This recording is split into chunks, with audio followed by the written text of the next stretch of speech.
ready for another lesson?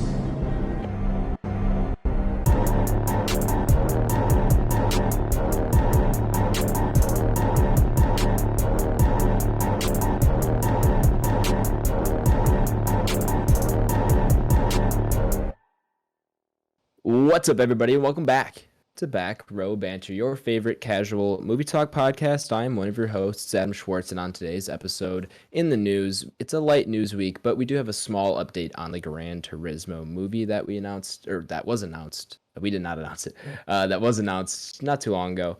No trailer talk this week. We'll get to the news streaming. It's a short list, but a lot of new things coming. We'll get to what we're watching, of course, and then our main review for the episode. Lord of the Rings, The Fellowship of the Ring. Extended edition.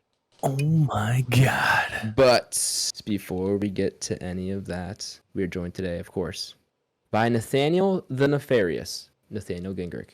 What up, everybody? I am Nathaniel the Nefarious. Always up to nefarious deeds. Of course. And the like. Yeah. Obviously. I don't think you. Go ahead. I was gonna ask, what would you identify as in Middle Earth? Are you hobbits? Are you halfling? Are you like you feel like you're an elf? Are you dwarf? What are you? Who are you vibing with? I guess being a dwarf would be pretty cool. It seems like they got the most good food and stuff. The elves seem to just eat a lot of vegetables and stuff, whereas the dwarves They're vegans. I think they're vegans. Are they? Well, yeah, maybe. Seems like it. Yeah, dwarves definitely seem like they got the food going. Hobbits do too. That's true. That's true. Hobbits got it pretty made. Maybe hanging out with the hobbits would be a pretty good time, I would imagine. Don't go looking for trouble. No trouble will find you, or something like that. Something like that. Yeah. Also joining us today, it's Ty the Tyrannical, Tyler Verdalis. Interesting. I don't feel like much of a tyrant, but I'll take it. You're not much of a tyrant, but it did fit. It was too fitting. I think you're the Tyrannosaurus for a little bit. 100%. Yeah. There's no dinosaurs in this one. That we know At least about. that we know of. Who knows? The rest of that Lord of the Rings show could go some places. You never know. Ty, who are you identifying with? Elf. Elf, yeah. Yeah. I'll also leave wizard open. If you want to be, if you're feeling in line with Saruman and You're Gandalf, a wizard, Harry. Yeah, different movie, but if that's something you're vibing with, that's open. And rounding out the squadron, of course, it's Big Cat the Brave, BlakeHolder. Hey, what up? How you doing, man? Good, bro. Good. How's everything with you? Oh man, just busy, a little bit stressful, but should get better here soon. Not once Orlando's over. Yeah. Ty, Nathaniel. Well, I know Nathaniel's kind of feeling a little bit under the weather here, folks. Ty, how's everything rocking with you? Good, man. Just working a lot. Still doing my little training stuff, but definitely getting into more of a rhythm. Sure. Yeah, for sure. Blake and I got to work together on Sunday. Got to catch up for a while. That was good. Yeah. That was good. Good to see you. Talk for a minute. Sorry about that, boys. Noah 6 came in. No worries. You Noah 6. Yeah, we were just putting some filler. SEAL Team Noah.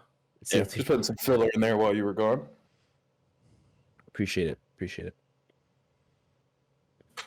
Yeah, once Orlando's over, things should be getting better. And I can finally kind of just fully focus on school and the pod and whatnot. So yeah, this is your senior year of college. Junior. Yeah, man, I'm done. Holy shit, dude. yeah, dude, I'm done. Yeah, you're telling me, man. You're telling me. Time flies, dude. It's and the craziest part about it is I'm already a third of the way done with the semester. It's I feel like I just moved in and we're already on week 5 of. Yeah, I mean, I guess if you think about it, it's almost October.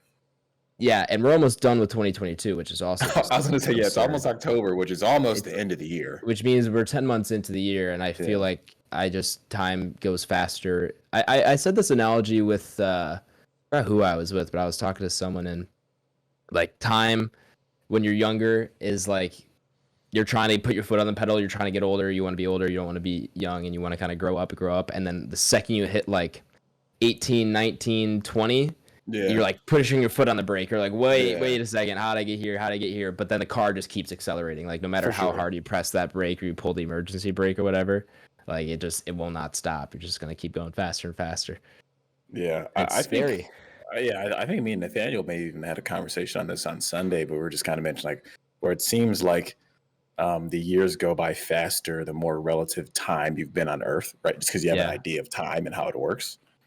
Because like you just look up to your point, man. You're like, we're 10 months into the year. That's crazy. I know, dude. It's insane. I think time keeps on slipping into the future. Does it? I like it. I like the reference. I mean, if you want to look at it that way. I'm sorry, yeah. It's all matter of I'm not perspective. gonna be much help, man. I'm struggling right now. You're good. Nathaniel, I guess maybe we should just get this out of the way early. Nathaniel is down bad with a cold. Yeah. We kind of covered that. We touched on that for the filler. Did you? Yeah. Okay. Not COVID, thankfully. Not COVID, but something's making my brain fried right now. So yeah, a little all right. under the weather, or as they say now, down bad for sure. Down bad. We down bad. Yeah.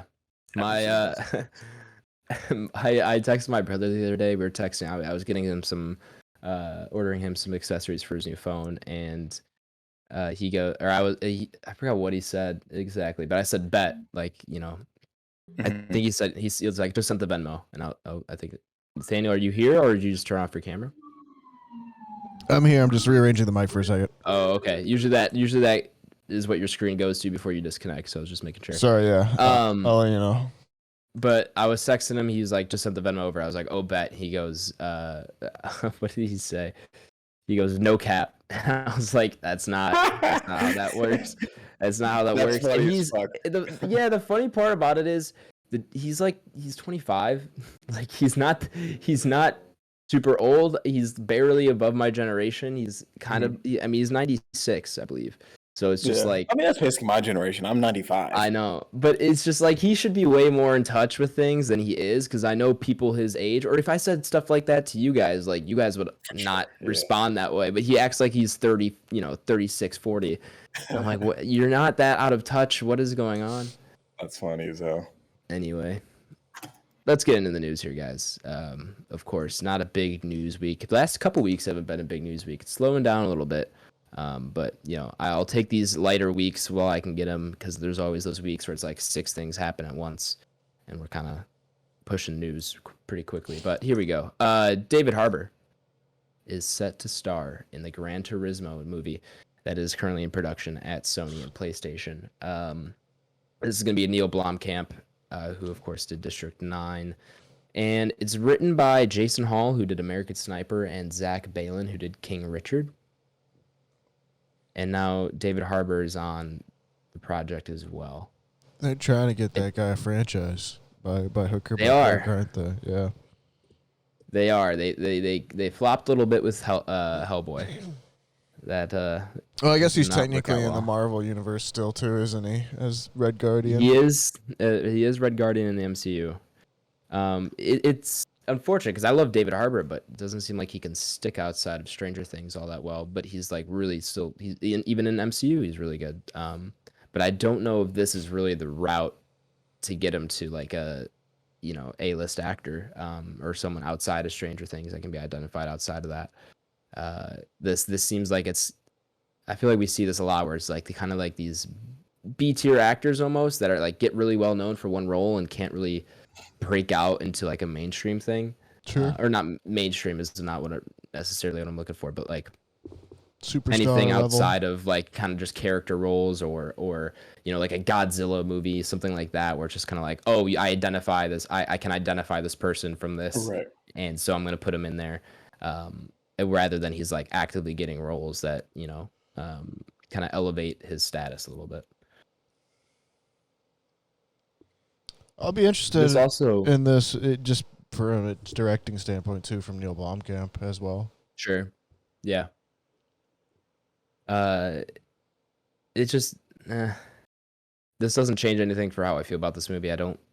of all the franchises that Sony has, I don't think a Gran Turismo movie is really one that I'm going to be looking forward to. I'm very much looking forward to the Last of Us TV show that's coming to HBO.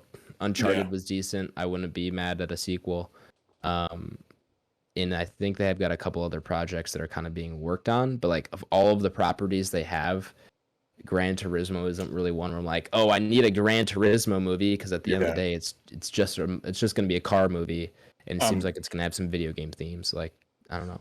Yeah, I'm with you on that for sure. I mean, especially like you said, once looking at all the properties they own, I mean, I quite frankly can't really figure out who specifically asked for this, in all honesty. But no one. they'll put it out there, yeah, and I'm sure it'll get views just from having a following with Sony. But this is something that I certainly do not see myself ever clicking on and watching. Sure. Well, even going to the theaters, I'm assuming Sony, I don't know if they put much out straight to streaming, and they don't have a streaming service of their own, thank God, because who knows what that would look like. But this is, I believe, will probably they come did to at some point, didn't they? They did, didn't they? No, they signed they might that. have done that deal with Netflix, right? Yeah, we talked about that on news one Yeah, time. we They did, signed we about they send their stuff to Netflix. Like I think Morbius just hit Netflix as well too. Morbius just hit Netflix. Uncharted is on there. So yeah, they did. I guess they're doing it with Netflix, but they haven't done anything day and date as far as I know. Right. Yeah. So they've still been doing theatrical releases for that kind of stuff, but we'll see. There's really no update otherwise on where this is heading. It's still scheduled for an August 11th, 2023 release date. Theatrical release, of course. And that's kind of like the closest thing we have to like an update on this. But if they're just not adding him, it's not even in production yet. So we'll see. We'll see where it goes. I don't see this being anything above like it's okay. I don't think this could ever be better than like an Uncharted level of good. Yes, Fast and Furious is what they would target, right? That's got to be like your litmus test. Sure. Do you think it'll be better or worse than Fast 9? That or the Aaron Paul Need for Speed. Need for Speed. Yeah, I was gonna say it could be. It should be better than the Need for Speed films at least, right? You would hope so. You would hope so. Wait, did you say films? Did they make more than one of those? I think there's only the one. I think there's only the one. But okay, I thought there was might have two. I made could be more than mistaken. one. Yeah. Hey, now I need to know. Could be mistaken. Either way, best Need for Speed video game, fellas. What are you guys rolling with? In the game? Hot Pursuit 2, I think. Looks like it's just the one Need for Speed movie in 2014. Okay. Yeah, I guess I was wrong. You're talking like what Need for Speed would I play over all of them? Yeah, for sure. 2, Underground. Underground 2. Okay. Classic soundtrack. Bruh. On that game for sure. That's within the top 10. Yeah. For sure, man. That might be top 5 video game soundtracks all time. Bro, it's very insane. good.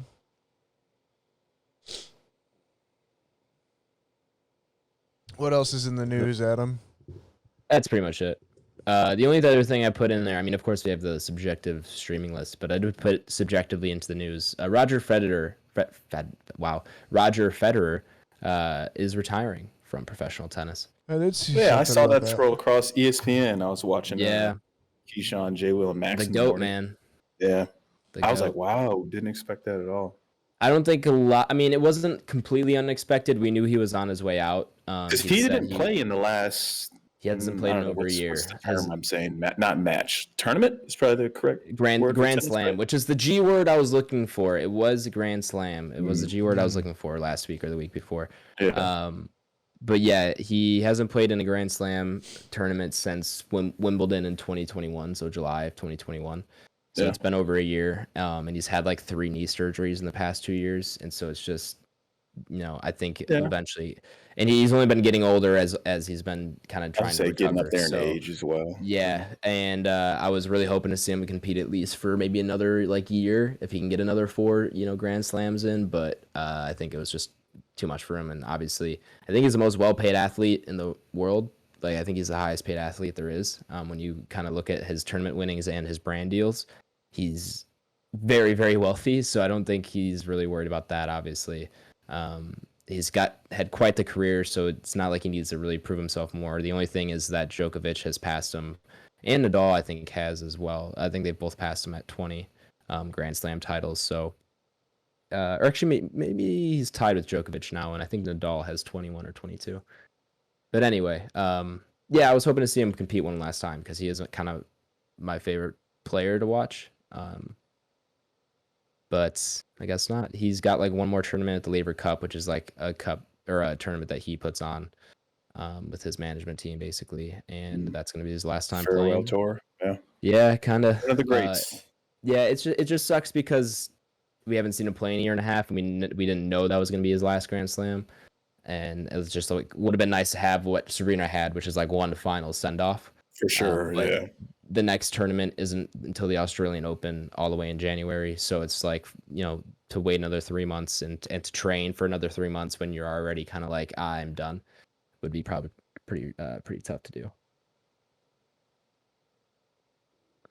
But farewell, Fed.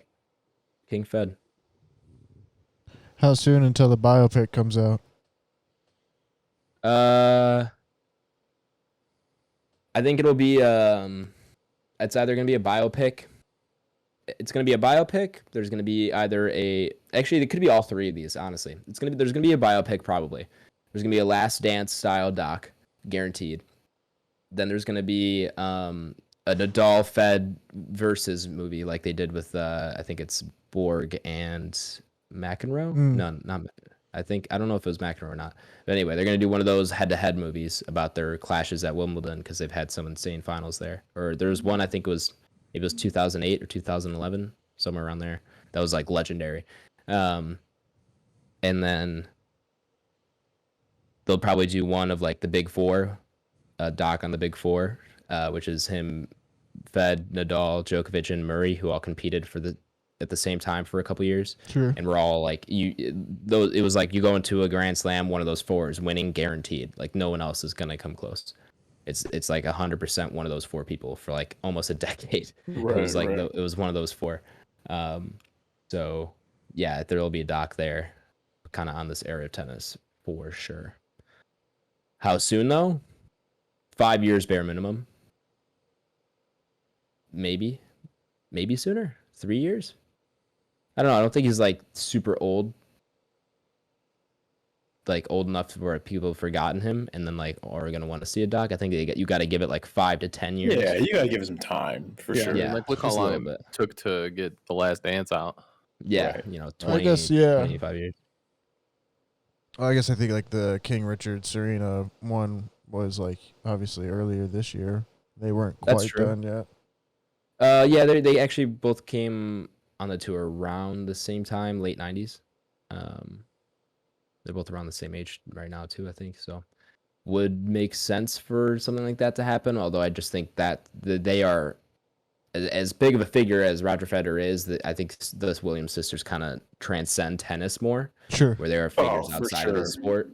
For sure. Whereas For like sure. Roger Federer is tennis almost, and so is Serena, of course. But like what the Serena sisters did kind of transcended that, transcended the sport. So I think that's kind of why they're got that treatment, maybe. But yeah, I can't wait for whatever biopic, documentary, whatever it is that we get, because Fed's the best, the absolute goat. All right, well, that's all we had here. Obviously, like I said, subjective news, and we also have the subjective news streaming list for the week of September 18th through the 24th. If you don't know what the list is, there's a lot of things coming to the streaming services each week. This is my hand-selected list of the things that might be worth checking out. Netflix is getting Patton Oswalt, We All Scream. This is his new comedy special. And then there's a limited series on Jeffrey Dahmer, yet another one. I think this is like number 3, or who knows. Wow. It's a Netflix original series produced by Ryan Murphy.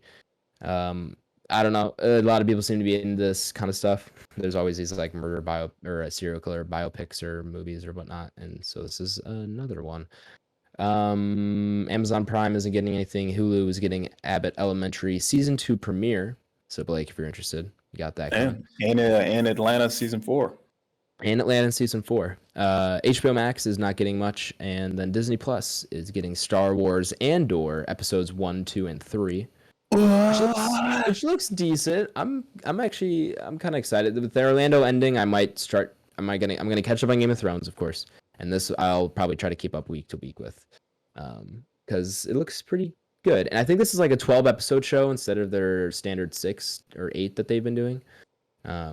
So Which a is little bit great. We'll longer take too. more content. Yeah, we will, because some of these I do feel like some of these stories are a little bit rushed or short lived, and it'll be nice to have like a fully fleshed out season of a show, rather than like here's 6 episodes of like half a story.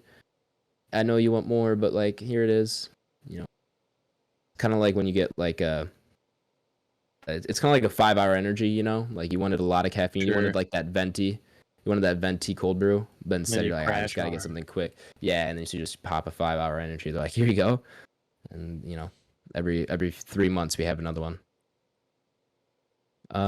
Disney Plus is also getting Supernatural. This is a James Cameron produced nature doc that has apparently like a lot of new camera technology that was used to make it. I don't know. Interesting. James Cameron though. Yeah, that sounds appealing to me. Do we know what side of nature it focuses on? Is this like an aquatic thing? Is this desert? Let me see if I can find the description here. Jungle. Pull up the website. Speaking of things that James Cameron does, Avatar is going back in theaters. Yeah, It is re-release. back, yeah. Is that this Yeah. week or next week? I think I it's think maybe it's this week. now. Yeah, I think it's already happened. Hmm. Is it in So- 3D? Let's get him back on top. Do you know, are they showing it in 3D? I have no idea. I've not heard if it's in Is 3D. that still the highest grossing film of all time, or did like Endgame pass No, that? It will be now. Endgame cheated, where they had like 3 theatrical releases. Sure. Because they did like their first theatrical release, of course, that like got to second, I think, and then they did like a re-release, and then they did like an extended edition with deleted scenes re-release, and then they did another release in China or something like that. It was really weird. It was pretty obvious they just wanted to milked beat it. James Yeah. Cameron. Yeah.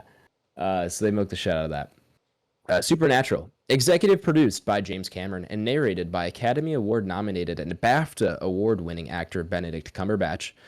This new series will utilize this latest scientific innovations and leading-edge filmmaking technology to reveal the secret powers and super senses of the world's most extraordinary animals, inviting viewers to see and hear beyond normal human perception to experience the natural world as a specific species does. From seeing flowers in bee vision to eavesdropping on a conversation between elephant seals to soaring the length of a football field with glow-in-the-dark squirrels.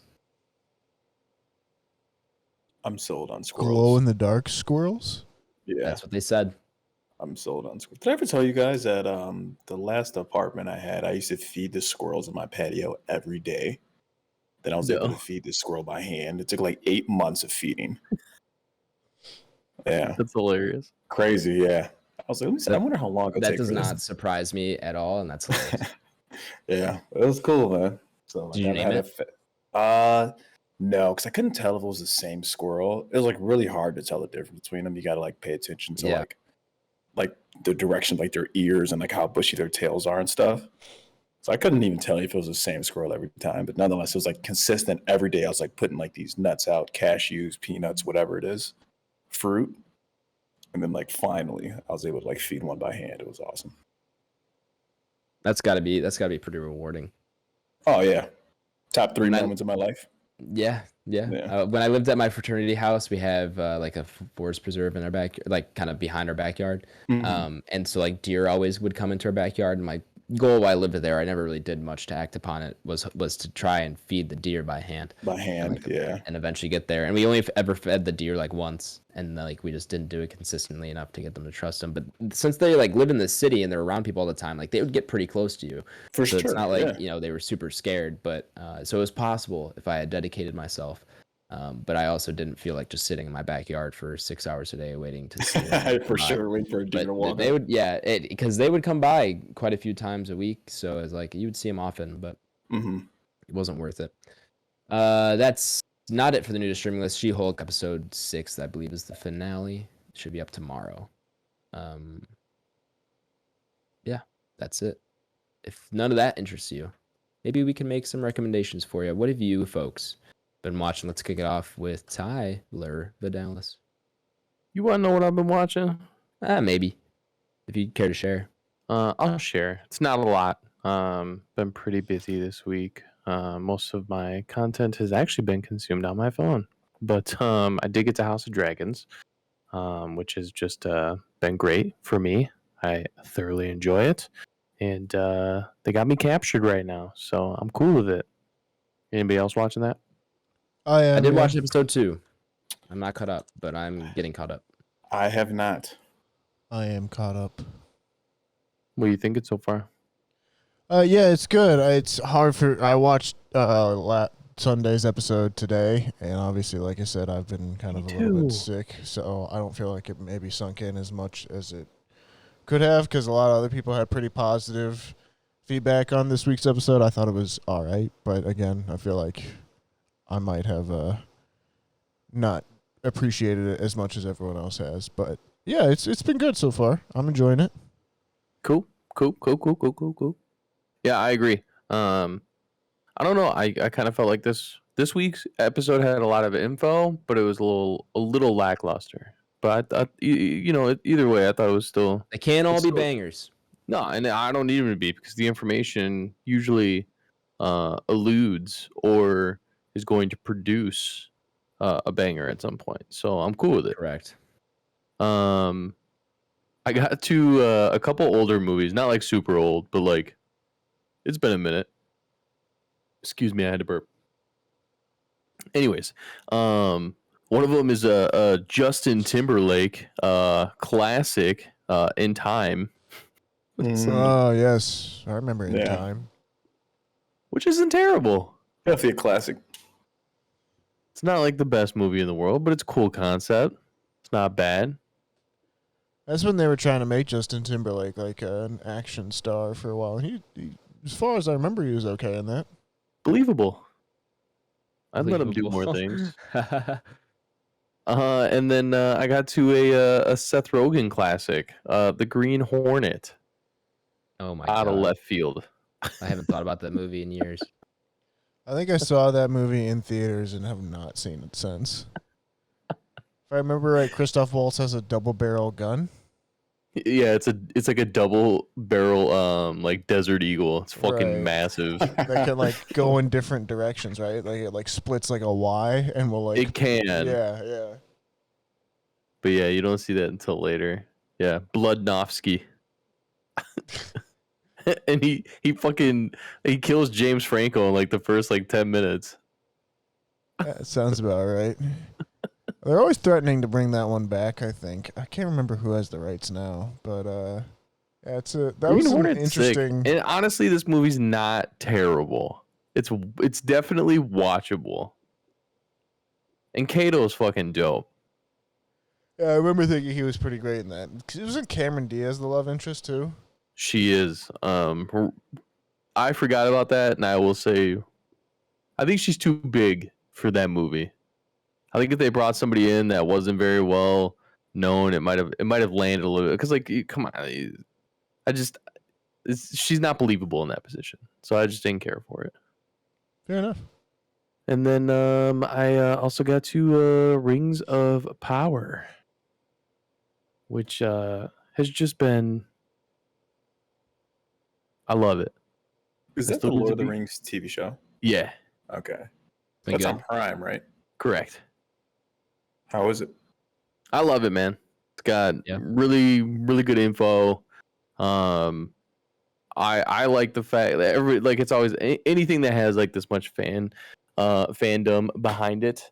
You're never going to be able to do enough service, but you'll have other people appreciate it. And I happen to be like a mega fan, and even though people are just talking mad shit, I thoroughly enjoy what they're doing, so they can kiss my ass. And it looks beautiful. It's ridiculously well acted by everyone. You can tell it's one of those things where everyone's given like 110%. Well, as they should. They're getting paid up the ass. Yeah. Like how it's cool because I think I don't know if it's one of those things where maybe they're fans too, but maybe I think they at least understand the weight that they carry. Sure. And and it's cool, and you can see it, and I'm good. I thoroughly enjoy it. So that is good to hear. I'm definitely having fun with that. Yeah. But other than that, I really haven't gotten around to much. Streaming, obviously, Nick's been playing a lot of Apex. We had the Warzone stuff go on over the week, which is the new Call of Duty stuff, which is really fun to watch. Hey, Did you get to the I beta? heard. Or any of y'all get to the beta? Did I've the new COD not. beta release yet? It Yeah, did. it's It was out. like this past weekend, or is That's it what I right? I don't know thought. if it's still live or what. I haven't played one of those betas in a little bit, For sure. just because. I haven't either. Yeah, it's just I you have to like pre-order. I don't even know how to get the codes anymore, and I just don't care as much about Call of Duty as I used to, just because it's Yeah. kind of just been disappointments the past few years. I'm feeling pretty good about this one. I'm also feeling good about this one. I liked Modern Warfare. Didn't like absolutely love it, but This I is liked Modern it. Warfare 2, right? It is, yeah. I guess what Again. year we were in. Yeah, it's Modern Warfare 2, 2022. I don't. And they're selling this yeah. shit at full price. Like this is a They're selling this shit at full price. $69.99 There's no Yeah. Call of Duty in the year 2023, so this Call of Duty will be the only COD for 2 years.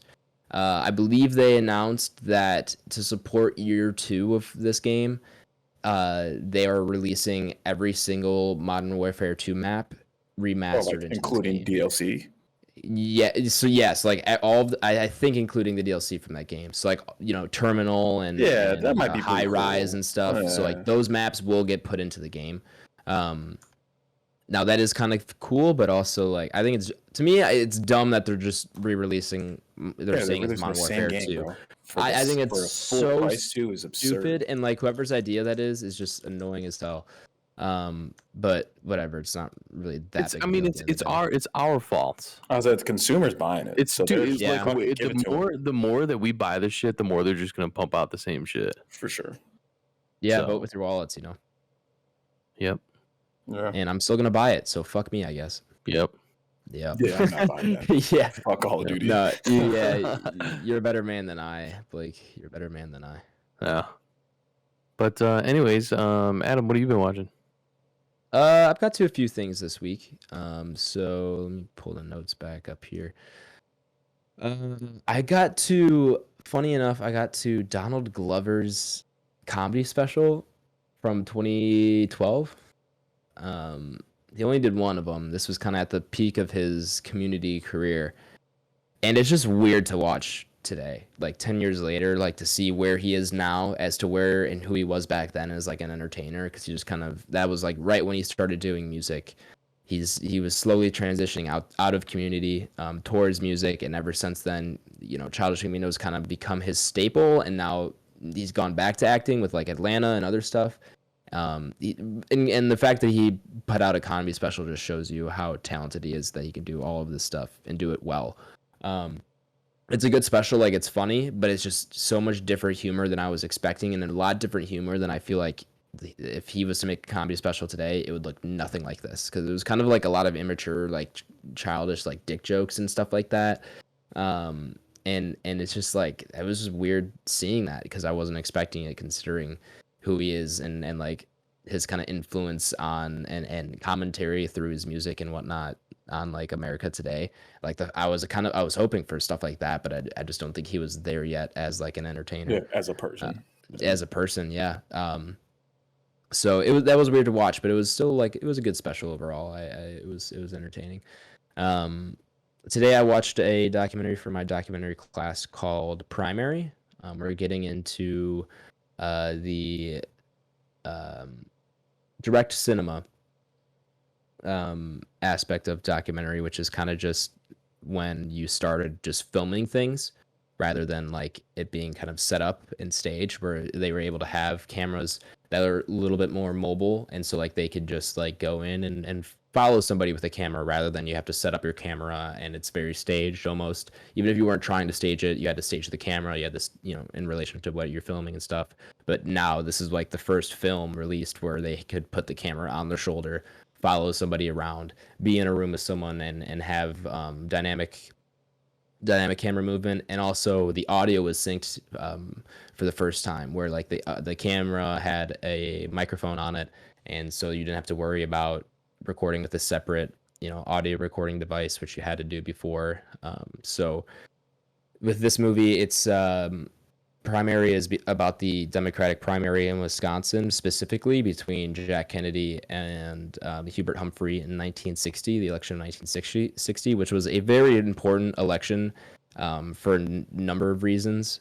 But it just marked a big shift in how presidential elections were run. With that was kind of like the first one that had national broadcasting on TV with like debates and stuff like that. And so it was an important election, and this was a cool thing to watch because you kind of saw the differences in campaigns between Hubert Humphrey and JFK, and why JFK was so popular at the time, because he just had such a great personality, and although he wasn't as experienced as a politician as Hubert Humphrey, his Democratic opponent, or Richard Nixon, who was vice president at the time, who was his Republican opponent, and once he got to the presidential election.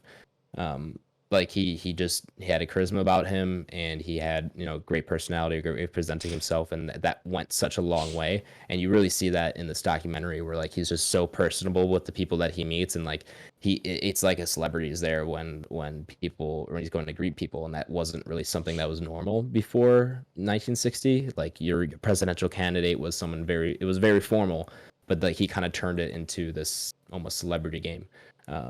And he wasn't like the first to do it. That had been on the rise kind of in the last few years up until that election, but he was like the first one to do it on TV and stuff like that. And so you do see a lot of that in this doc, and it was just cool seeing like the first piece of documentary where it's on a camera on a shoulder, and you're following someone around, and there's a lot of good shots where like you're following, the camera's right behind JFK as he's trying to like get into the assembly hall for his speech or whatnot, and he's just getting mobbed by people, and like the camera's panning to the left as he shakes some guy's hand to the left, and to the right as some women's like tugging on his shirt trying to get a handshake out of him too. It's just pretty cool to see.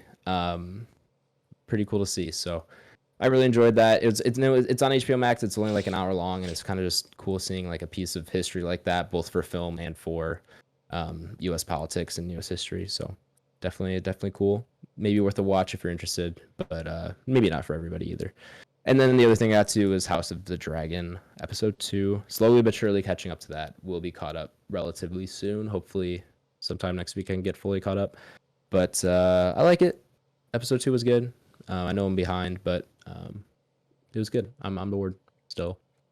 Excited to see where this goes. Obviously, you guys kind of know a little bit more than me, but I will be caught up before the season's finale, and we can enjoy that all together. Are you having your Game of Thrones hunger satisfied?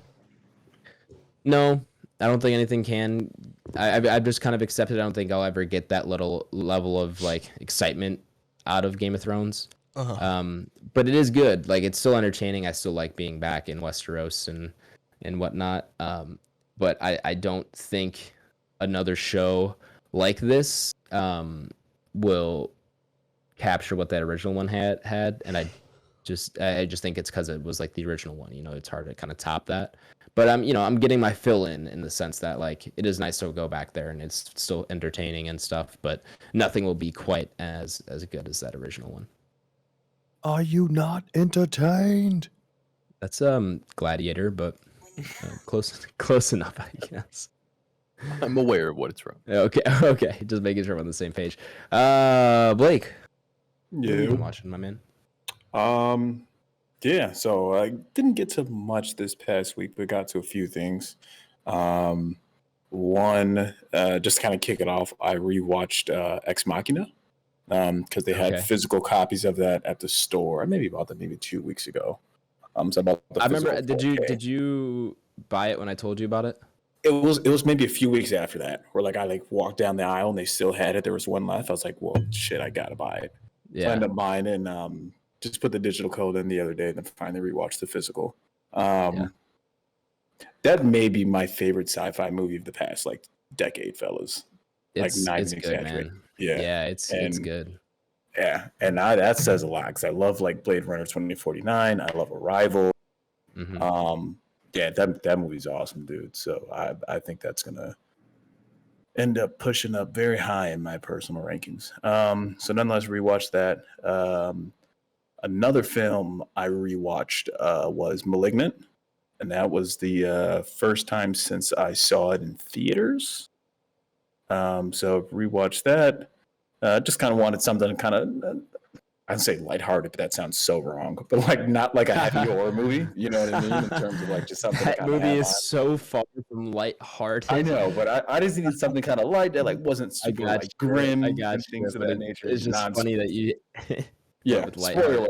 spoiler for Malignant, but yeah, not the film you think it is. Nonetheless, watch that. And I was like, oh, this It movie's never fucking is. awesome. No. And that led me to another film I got to. Actually, real quick, before I get to that film, another film I watched on Netflix was This Is 40. And now it's just like a comedy joint I put on. I think it was like working from home on Monday. Just wanted something on in the background. Hilarious. Is that Paul Rudd? Yep, it is. Yeah. It is. Paul Rudd's in there. That's one of those joints that like Judd Apatow did, like when he went like a fucking 10 movie rant. And they're all pretty good, to be honest with you. And they're all still pretty funny, like a decade later. I would agree. Yeah, funny movie. Haven't seen it in a few years, but yeah, overall, nothing too crazy. Nonetheless, what I did get to was I got to Barbarian, which is a new horror movie. That just came out. Joe was talking about this. Oh man, so yeah, I was contemplating. So I saw that Friday. I was contemplating watching that or Pearl, and Pearl is the prequel to X, which we put on the podcast Right. Cheer for the That's listeners. out? Yeah, Pearl Yeah. just came out Friday. Right. Yeah, So he put it out like super quick and super like low key. You know what? We definitely talked about that when that movie came out. I'm kind of pissed we aren't doing it as a review. I agree too. Once I saw it, I was like, damn, I should have put that on the list. Yeah, we should have spotted that. But yeah, that just came out this Friday. So Nonetheless, maybe we get it in October or something. Yeah, could be. So yeah, nonetheless, contemplating between seeing that and Barbarian. But I was seeing Barbarian pop up a ton. That came out the week before, so like September 10th. I was seeing a ton of Barbarian reviews and not information, I would just say reviews pop up on my YouTube. YouTube's filled with like horror community and stuff, video games, film, things of that nature. Didn't watch any of them, obviously, just kind of like regular movie buff thing. I was like, yeah, I'm not going to watch review until I see it. Don't want to see any spoilers, things of that nature. But just off the sheer amount of reviews, I was like, I got to see this. It's popping up everywhere. So I went in blind to go watch it Friday, and that movie's fucking awesome. I would recommend that to anybody, especially if you enjoy horror movies. To you three on this podcast, I think all three of you would get a kick out of it if you went in as blind as possible. I went in only seeing the teaser trailer, which maybe aired before Bodies, where it's just kind of like the Airbnb premise. This is the Airbnb one? Yes, right. Okay. And that's what I thought it was when I kept seeing the reviews of Barbarian. I was like, I think I know what this movie is. But I saw so many reviews at it. I'm like, why are there so many reviews on this? Like, like I couldn't figure it. So then I went in knowing the premise of it's Airbnb double booked, a man, a lady. They both arrive at the Airbnb and they're like, well, we're both supposed to be here. I have proof, right? And that's pretty much all I went in knowing, because that's all the trailer is. The trailer's fucking awesome. Doesn't spoil the movie by any means. The movie is, in Nathaniel's word, the movie's batshit crazy. I would recommend that movie to anybody. So if you got a chance to see Barbarian, please go into it. Georgina Campbell, I believe is her name. Bill Skarsgård, shout out him. Justin Long is in it as well. Shout out him. If you know who Justin Long is, you're like an OG horror fan. Yeah. Of like Jeepers Creepers. Yeah. Tusk. So he's in it too. He's got a predominant role. Yeah, man. It's an awesome movie, dude. Like I just went in like not knowing that stuff. All I knew was those three characters. Awesome movie, dude.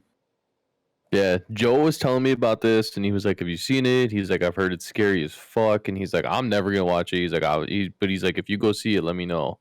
Yeah. And so I watched the teaser, and that's all I have right now. So I'm kind of like, I think I should get around to this. Dude, check it out, dude. You'll like it. All right, you'll like it for sure. But yeah, that's all I got to. So if I could take away anything from my segment, please go watch Barbarian. That's awesome. Nathaniel, do you want to keep it quick? I know you're kind of I'll talk now. For sure. Excuse me. Oh man. Sorry about that, folks. I also got to House of the Dragon, so like I said, caught up with that today. Still in on it. I've been putting in work on Black Clover as well too, working through that. I actually got to Lord of the Rings: The Two Towers Extended Edition because I had watched Fellowship of the Ring extended edition like a week or so ago, so I got to keep my Lord of the Rings rewatch going with that. That was really fun. I watched Resident Evil Extinction, which is the first time I had seen that movie. Just that was your first watch? Yeah, just wanted something really dumb to have on in the background, and that fit that bill quite nicely. Yeah, I've heard people say that Extinction's the best one. If that's the case, wow. Extinction's the desert. Extinction's the desert one, right? Yeah, it is. It is. Yeah. I don't know if I can say it's better than the first one. The first one's actually pretty good. Okay. All right. Yeah, outside of the first one, because that's like pretty faithful to like the video games and whatnot, I'd probably give you Extinction. And then after that, they're kind of like completely off the rails. It's hard. Fair enough. So yeah, that movie's out there if you want to go watch it. If you've got an hour and a half that you never want to have what was back. that on? Netflix? I want to say it was either that or HBO Max. Or it might have been. No, I think actually Waz had that on Vudu. Yeah. That's fun. Funny movie to have. They come to the new streaming list all the time. They're somewhere. Yeah, they're somewhere. I'm done putting them on the new streaming list. Y'all can find them. Fair enough. And then the last thing I got to, which was on Amazon Prime, which was on the subjective new to streaming list a few weeks ago, was Licorice Pizza, which came out. Ooh, how was that? Controversial. Yeah, it was. Yeah, that's what I kind of remembered it being. I didn't find it to be all that controversial. I thought it was good. It's kind of one of those movies that doesn't really have a plot. You're just kind of left with two characters and see what goes on in their lives. But overall, yeah, I enjoyed it. It was a nice kind of slice of life time capsule kind of movie, and it was good. Anytime Paul Thomas Anderson makes something, I think he's kind of, worth giving a watch. So it was really cool to see. Definitely felt like you were kind of seeing like next generation of new talented actors moving up as well too. So worth a watch for sure, I think. And other than that, that's pretty much it for what we're watching. Adam, you want to tell us about our review segment? Oh, I would love to. Welcome, listeners, to the main review segment of the podcast. We're going to go ahead and head into the review segment. I crossed up. I need to stop typing and trying to speak at the same time. Nathaniel, I can do the list, or I can do the main review summary if you'd like. He's muted. Yeah, that sounds good. I was giving you a thumbs up, sorry. All right, yeah, you're good. Sorry, I didn't see you. If you're new here, or maybe you've just forgotten, our main review segment works a little bit like this. We're going to go ahead, give you the IMDb summary, and then we'll go over our non-spoiler thoughts. So if you've not seen the film, we can give you our thoughts without anything being spoiled for you. This is a film I think most people have seen. So we'll give you our first reactions and whatnot, and then we'll get the recommendations. It's going to be binary, yes or no, no in-betweens. After that, we'll go on ahead. We'll give you a warning before we go into spoilers. And once we're in spoilers, anything goes. We'll get the full thoughts and reactions. And after that, we'll put it up upon our entropy list, which is our big list of movies that we rank. Nathaniel, how did I do? That was after 119 episodes. It's the first time I've done that, so I was a little caught off guard. I had to do that on the fly. How'd I do? I think you did admirably well, sir. Okay. I'll be better next time. It was a trial run on that one. No worries. But anyway, the main review segment. Let's get into this IMDb summary. Lord of the Rings, The Fellowship of the Ring. The year was 2001. No one had seen Lord of the Rings. Peter Jackson. Oh, wow, he's breathing heavy. Peter Jackson in New Zealand, just getting into the thick of it. He's got an IMAX camera and a dream, and a lot of people he's got to make look short. It's rated PG-13 with a runtime of 2 hours and 58 minutes, or if you watch the extended edition, 3 hours and 38, something like Somewhere that, with like 20 minutes of that being credits, but like it's long. It's a long movie either way, and it's got an IMDb rating of 8.8 out of 10, which might be the highest rating. That might, that's actually, I didn't know this was high. It might be, I think the highest is Inception, maybe. Yeah, what's Inception? 8.6? Inception might be 8.8. It's 8.9. Inception is 8.8, and that's the highest. So wow. It's up there. Wow. and perhaps deservedly so. Directed, of course, by Peter Jackson, based on the novel by J.R.R. Tolkien. A screenplay by Fran Walsh and Philippa Boyens. I hope I'm pronouncing that right. The cast here, I'm going to limit it to kind of the Fellowship. So I think that's kind of all we need, right? I don't know. We'll get through a lot here. Elijah Wood, Ian McKellen, Orlando Bloom, Sean Bean, Alan Howard. Okay. This is in order of appearance, maybe. The rest of the cast, you have Viggo Mortensen, Sean Astin as Sam. Who else do we have? Billy Boyd, yeah, and Dominic Monaghan as Mary. Mm-hmm. I think that's the main cast. Well, John Rhys Davies as Gimli, obviously.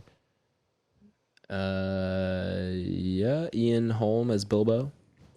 Kate Blanchett as Galadriel. And Lady Galadriel. Yeah, you're right. I Christopher Lee is Saruman. I think we'll leave it at that. Works for me. Big cast. Andy Serkis. Did we get him? He's here. You did not say that. He's here too. All right, yeah, we'll leave it there because there's so much. A big cast of characters, but relatively tight knit group of main characters, sorta. Anyway, the IMDb summary reads as follows: A meek hobbit from the Shire and 8 companions set out on a journey to destroy the powerful One Ring and save Middle-earth from the Dark Lord Sauron. All right, that's fine. There's a lot. It's hard to like summarize this movie because it's so long and there's a lot that happens and whatnot. But that's pretty good for like a little short 1-sentence thing. I mean, I don't know what you're missing there. That's kind of the gist of it. Do we want to fill in much? I mean, you got Frodo Baggins. He's in the Shire. He's Jay chillin'. You know, he's celebrating his adopted father's birthday, who we see in the sequel trilogy of The Hobbit. And he falls into possession of the One Ring to rule them all. And his buddy Gandalf the Grey basically forces him to come on this adventure, and then his friends get pulled along. Pull themselves along, and then eventually he meets up with other more formidable warriors that kind of help protect them, and then it's the 9 of them form a fellowship, and they are on track to Mordor, the one place they can go to destroy the ring. So I will say he forced him the first time. He did force him the first time. Second one, that's valid. So it's not all his fault. It's not. You're correct. Context: this was Tyler's choice. It was his birthday pick. We've talked on pod since episode 1 that Tyler is a big fan of Lord of the Rings. Facts. I have a ring. One of the biggest. He's got 2 rings actually. One is the one of the Dark Lord, and the other one is an engagement ring. True, but I gave that one away. The engagement ring? Well, yeah. I mean, I don't have it. I don't have one yet. Obviously. I see. Yeah. Okay, makes sense now. I was like, huh? Tyler, am I missing anything big? Would you like to correct me on anything else or add in anything to my little non-spoiler summary there?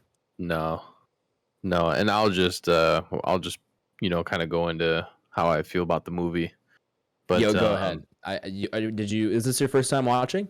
It is not. It is not. What number is this? 2, 3? I really couldn't 6 tell you. dozen. Like, honestly, I have no idea. Countless. Yeah, it's one of those movies. So sure. Yeah, it's a DNA movie for me. Now, what originally got you into Lord of the Rings so much? Because you've always talked about it being one of your favorite, if not the favorite, film or IP. The books. So did you read the books when you were younger before? There was a couple different ones. So like The Hobbit was like the original. Like I have a hardcover copy of The Hobbit. I have like a softcover copy of The Hobbit, and I have like a pocket edition piece for The Hobbit. So of course, The Hobbit's like one of those books that is constantly like in rotation because I don't have to really read it. I can like, Yeah. you know what I mean? It's something Sure. that I can just go in and out of without having to worry about where I'm at or what kind of is happening before or after. So it was the books, and then because I didn't really get to the Lord of the Rings till a little like just probably right before these came out. Whereas like the Hobbit I got into when I was like a kid. And then the other thing that got me into it was there is a very old Hobbit cartoon Yep, that I've seen it. not a lot of people know about. I remember that as well. There's the Lord of the Rings one too, as well. Yeah. And so they're very old animation, but it's something that I grew up on, and it's cool.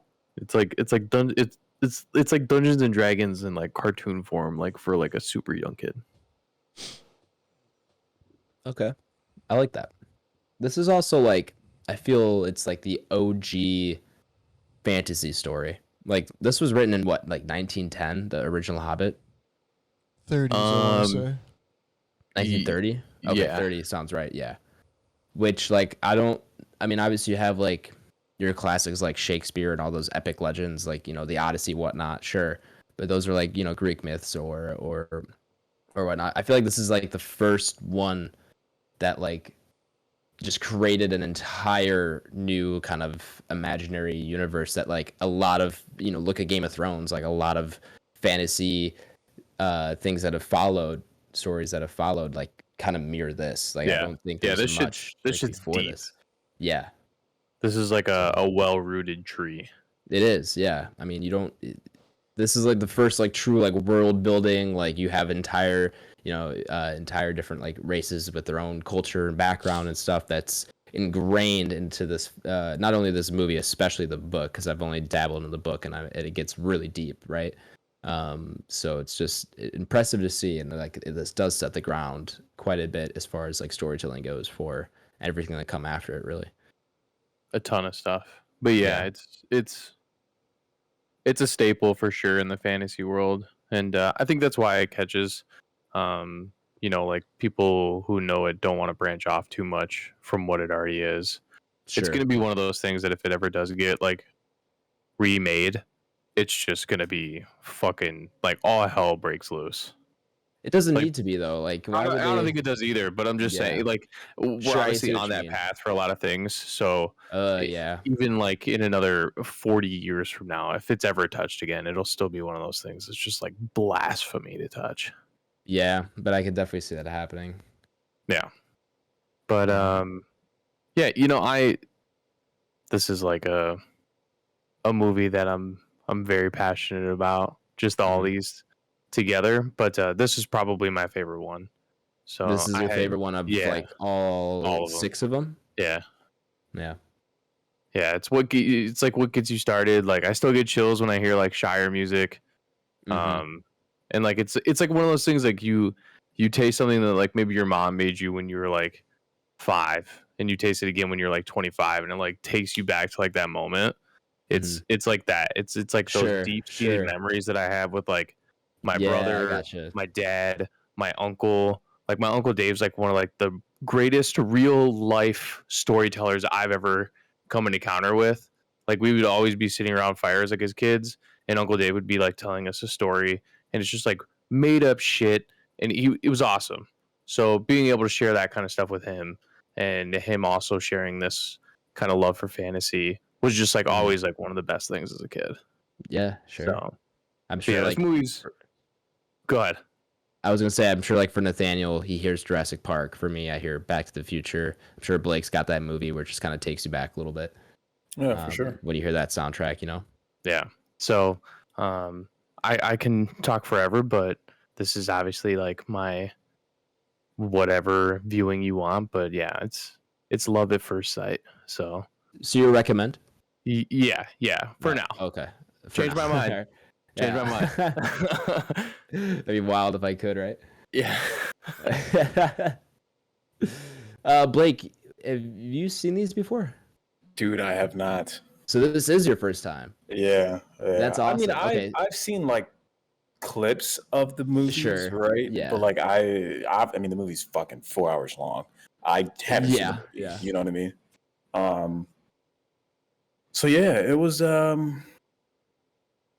overall I liked it. You know, I went in kind of thinking that it wouldn't be too up my alley just because I'm not the biggest like fantasy guy. Um, but it has enough like horror dark elements for it. Excuse me.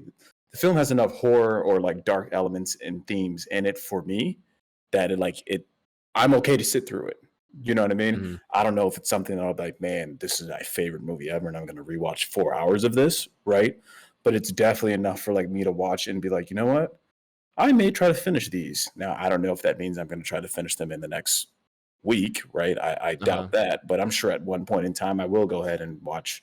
What's the second one? The Twin Towers. Twin Towers. Like yeah, and then what's the name of the third one? Return of the King. Return of the King. Yeah.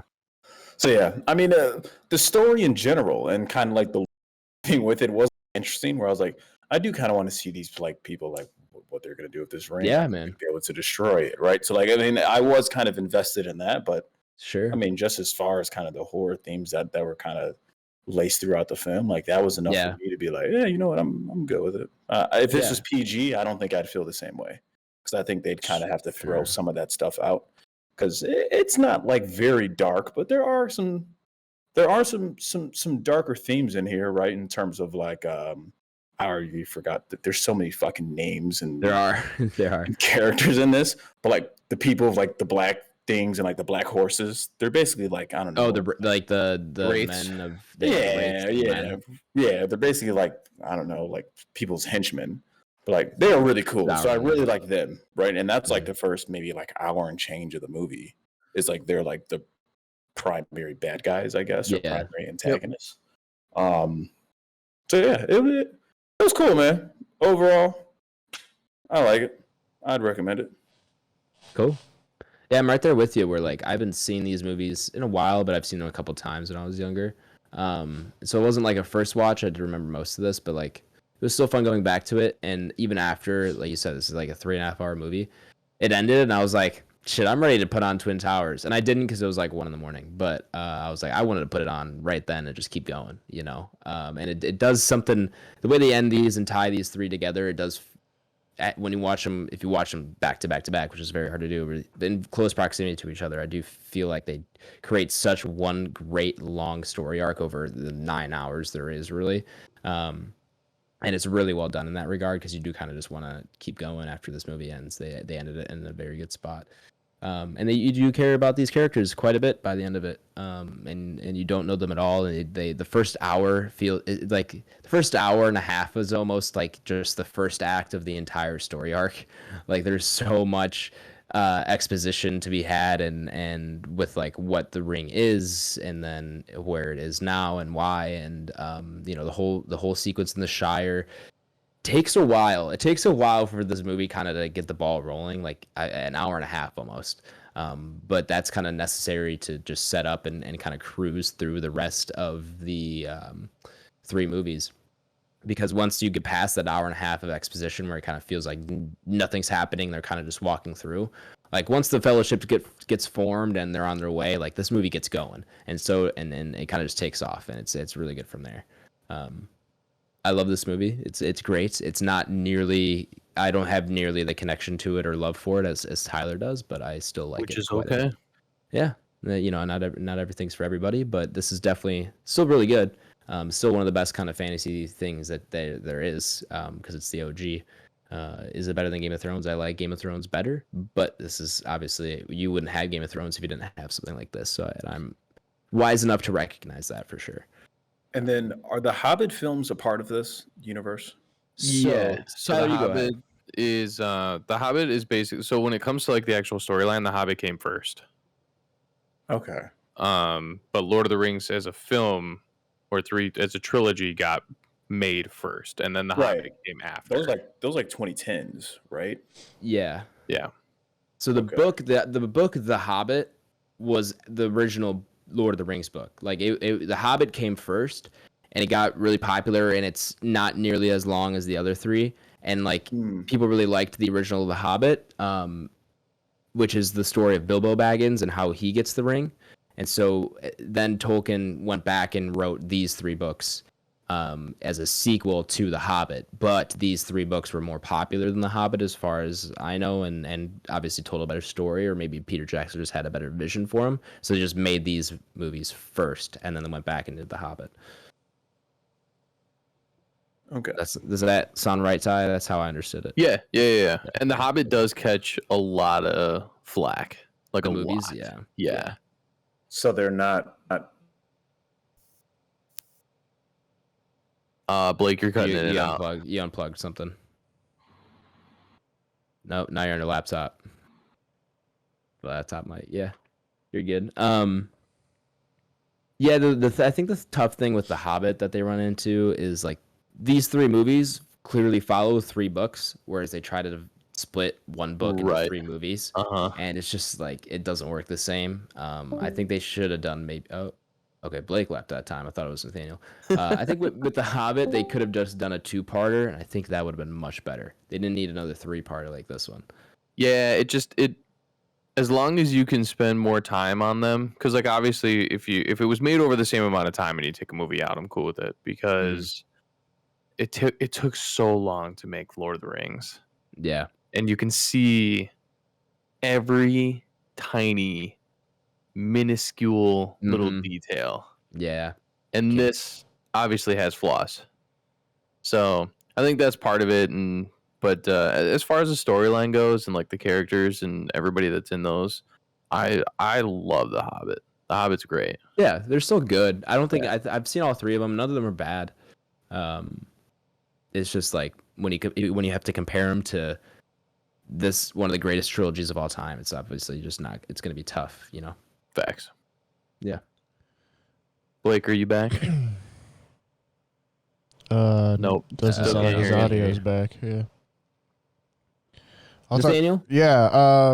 I'm a huge Lord of the Rings fan. I love these movies. This I'm is assuming you've read the books. I did, yeah. I read the books once, like when the movies came out, like 4th, 5th, and 6th grade. So I have like no idea. So it's been a while. Yeah. And I don't know how much I actually really retained from them at that point, but I remember these being like that kind of next step into kind of like, you know, loving movies as well, where you have all those ones that you're like grow up with, your Jurassic Parks, your Back to the Futures, everything we've kind of talked about before.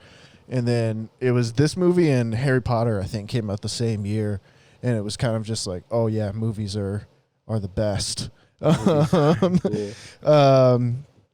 And I remember going and seeing these with my dad and everything. It was definitely like a big linking movie for us and everything, because I think like his generation grew up, with it as books and all that good stuff. Similar to kind of what Tyler was saying, I had seen the cartoon version of like The Hobbit and everything by this point. And I loved it. I was swept away. It was amazing. I never been to a movie that felt so long before as well too, and that was a totally new experience for me. That felt like my first kind of introduction into like epic filmmaking. And I remember the first one ending and just being like, wait, it's not over. My dad being like, no, it's a trilogy. There'll be other ones too, and just like not like fully comprehending that as well too. So yeah, I mean, these ones are very formulative for me. I think they kind of occupy a space for a lot of kind of millennials of my generation of that comfort food movie as well too. Because it was a phenomenon at the time. It was like everyone went and saw these. I think Adam, maybe not. You were one, and I think Blake was probably watching whatever horror movie was released that year instead. But like definitely for mine and Tyler's like kind of age group, it felt like everyone went and saw these, and for the next couple of years, that's what you were doing. Right around Christmas was the new Lord of the Rings movie was coming out, so you're going to see that. And I think because the Tolkien family held on to the rights for so long, it was kind of that, again, like no one had ever really seen anything like it. They talk, Peter Jackson spent, I think, 3 years on pre-production in terms of like storyboarding and making sure they had all the sets right and everything like that. And you can really see all the kind of care that went into it, especially for New Line, which was such a small studio at the time as well too. Just a really, really well-crafted movie overall. And definitely a recommend from me if you haven't seen it so far. But Blake, have you fixed your audio issues to kind of finish off your final thoughts there? Yeah, I should be. You guys got me. Yeah, you good? Yep. Yeah, we do. Okay. Yeah. I forgot what we were talking about. I think we're talking about The Hobbit and how that trilogy came after that. Yep. Is after this trilogy. Is that something that you think, like, say I already get invested in this, right? And then I go watch second one or Twin Towers, Return of the King. Do you think I should have to go into The Hobbit as well, or? If you want, it's Yeah. I think if you get through the first three and you are still looking for new content in that area, then yeah, it's definitely a really good next best action for sure. Yeah. Are any of those are there any return characters in The Hobbit, or is it Just Gandalf. completely- No, Well, Yeah, I guess Legolas I is guess there. from like Right. from an actor standpoint, yeah. Okay. And Legolas. yeah. Yep, and then so Legolas, Gandalf, and Bilbo for the most part. Okay. Gollum. Yeah, and then you'll get glimpses of Saruman, Lady Galadriel, and some of the other elves, just because they're Around. undiable. Sure. Okay. Okay. All right. Yeah. We'll see. We'll see. All right. Well, I think that's a recommend all around. I'm a recommend if I haven't said it already. But let's get into spoilers. Let's open this big boy up. So if you've not seen Lord of the Rings, Fellowship of the Ring, and do not want it spoiled for you, go ahead, check that episode description where I've left a timestamp you can jump to, where you'll be taken to a ranking of the movie up upon the Entropy list. Up a bond. Spoiler time. Oop. Shit goes down. in a Shit goes faraway down. land. Shit goes down in a faraway land. So my first question, so random and probably irrelevant. Tyler, where are these elves going that are leaving Middle Earth, and why are they leaving Middle Earth? So you learn a lot of this if you watch the TV show, There's a because the TV show is this is the third age, essentially, Okay. is what they're calling it. And then The Hobbit is basically more or less like the second, but it's still part of like the third. It's kind of weird how it kind of all maps out. And then the TV show is based on like the first age, so you learn a lot of this happening in the TV show. It's even more of a prequel to what everything's happening. But Okay. they're going back to the original land of the elves. You go there, you can't come back. It's basically like their heaven. Yeah, that's but the vibes I got. Yep, but they don't die. They actually just go there and they live forever. And there's like Okay. nothing bad that happens over there. Like everything's like carefree. Like you're an elf. You just do what elves do. You live forever. So how did they get to Middle Earth in the first place? Do we ever know that? Yeah, they explain all that. So, and there's plenty of material too if you want to read about it. But they essentially sailed to or came over to Middle Earth, and then that's how they kind of found all this evil and the rings. And so it's a lot that has to do with Lady Galadriel. So you'll learn a lot more about that. But Okay. if you want answers, they're out there. Cool. Because I was just always intrigued by that. Even when I watched them when I was younger, I was like, where the hell are they going? You know, just they're on some journey, some Mecca, and I don't know, what is it? Jihad? Is that the term? Anyway, pilgrimage. Pilgrimage, yeah. But And I I think wanted it's to know called where they're going. Valinor, I think is how it's pronounced. Valinor. Okay. Jihad is Cool. a holy war. Jihad is the holy. What is there's something with the G that's like their pilgrimage, but I forgot what it's called. Or start with the J. We'll just go with pilgrimage. Rumspringer? Yeah. No, Yeah, we'll just go with Rumspringa is that the before. bit in the Amish community when they leave the Amish community. Let's move off of religion. Lord of the Rings. Now, where do you want to start here, Ty? I'll leave the floor open to you. I guess we should start at the beginning, and then This is the time when we pause for station Period. come identification. back. So I'm going to talk to you for a little bit here. Like I said, feeling a little under the weather, so I'm not going to do our normal station identification. But I love you, listeners. Thanks for listening. And now we're back So go ahead. It was so funny. Right before you left, Nathaniel, we just hear, "Oh, station identification," and then you just cut out immediately. It was like, "Oh, we got a little warning that time." And we're back. Anyway, yeah, we can start at the beginning. The Shire. It's Bilbo's 119th, 111th, 111. Yeah, he's 111 years old. No one knows how he's living this long, but we know.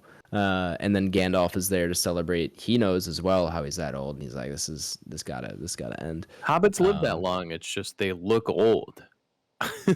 They look older than he did. Yeah, exactly. Right. Yeah. But also the ring is what kept him looking so young. Is that Correct? And helped out him get that old. But theoretically, he could have lived as long as Smeagol, like hundreds of years, right, with the ring. Yeah. If he stayed, but it would obviously corrupt him. Which yes, you of see course, which has God already or happened. Smeagol. Yeah. Yep. Happened at least a little bit. So yeah, and Bilbo decides it's time to go. He's gonna go on his own adventure again, and finish his book. And at that point, he leaves the ring behind. But Frodo now takes the ring because Gandalf is sort of corrupted by it already. Like he knows he'll get more corrupted. Yeah, he's suspicious of it. Yeah, he knows what'll happen basically if he were to carry the ring any further. So he entrusts it with Frodo, who then gets roped into getting the ring to a safe place. And Rivendell. Is that where they set out to originally? Yes. Or they were going to Bree. Bree's the first town. Yeah, that's like and then that's from like there wasn't he trying to get it? He wasn't trying to get it to Isengard. He went to Isengard on his own. But okay. So they're trying to give it to Rivendell. He gets roped in. His friend Sam was eavesdropping, so he's like, well, he knows too much, so he's got to go because either he's gonna get there and he can live to tell the story, or he's probably gonna die with Frodo, and then to keep secrets kept safe, that whatever works. So they go out and go to Bree. Frodo, Sam, and then they meet up with Pip and what's the other guy's name again? Mary. Pip and Mary.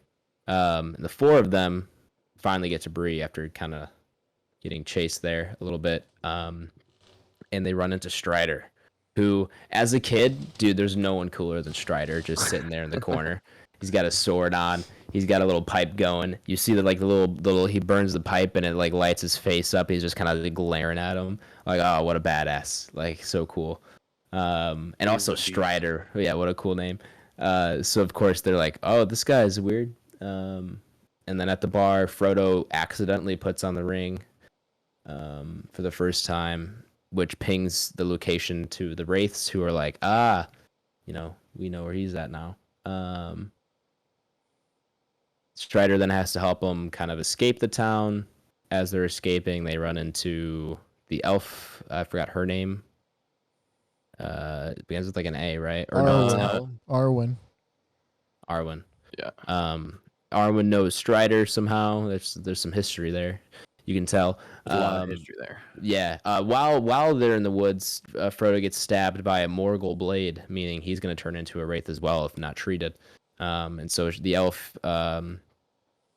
again, what was her name? Arwen. Arwen. Is riding him to Rivendell. And she actually comes after he got stabbed. After, yes. Yeah. After. And so they're trying to get him to Rivendell as fast as possible. So he doesn't turn into a wraith, and then she runs into the wraiths, and has to kind of escape that river scene. That chase scene. The chase is cool, but the river scene is just always the river scene's cool. Like, yeah, well, with Liv Tyler, and she conjures the water. Yeah. Yep. Yeah. That's another thing too that we didn't mention. I don't know if we mentioned that Liv Tyler was in this movie, which I didn't really know. Well, actually, I think Nathaniel told me on Sunday. So I was like kind of aware that she'd make an appearance, but then like she showed up on screen. I was like, holy shit, that's Liv Tyler. And I honestly only know her from The Strangers and The Incredible Hulk. So like that's like my introduction to Liv Tyler. I first saw her in Armageddon. Yeah, that would be the other one. Oh, I guess she is in that. I didn't put that together. But yeah, so like The Incredible Hulk, and then obviously The Strangers is like a teenage horror movie that I've seen, I don't know, probably 20 times. You know what I mean? Right. So that was like really cool for me to kind of see her in there. And sorry to cut you off too. But my other guy, is it Hugo Weaving? Yep. Was it Weaver? Weaving. Right, yeah. So I had no idea he was in this, and he popped up on the screen. I was like, "Oh shit!" So like, yeah, that was like another really cool moment too that I really liked. Yeah, they didn't get Mr. Smith.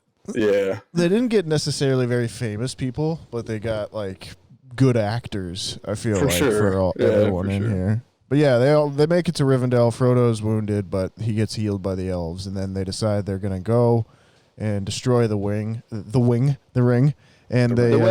the wing. They're going to B-dubs. They form the Fellowship of the Ring, which is all of the hobbits, and then Gandalf, Gimli, Legolas, Aragorn, and Boromir, and they set out from Rivendell to try and destroy the ring.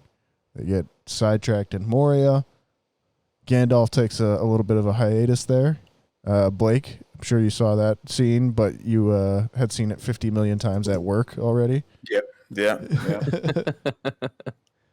That's another one of those, I feel, just iconic scenes that came out of this movie where everyone, quotes the "you shall not pass" bit, and Yeah, 100%. and still looks great.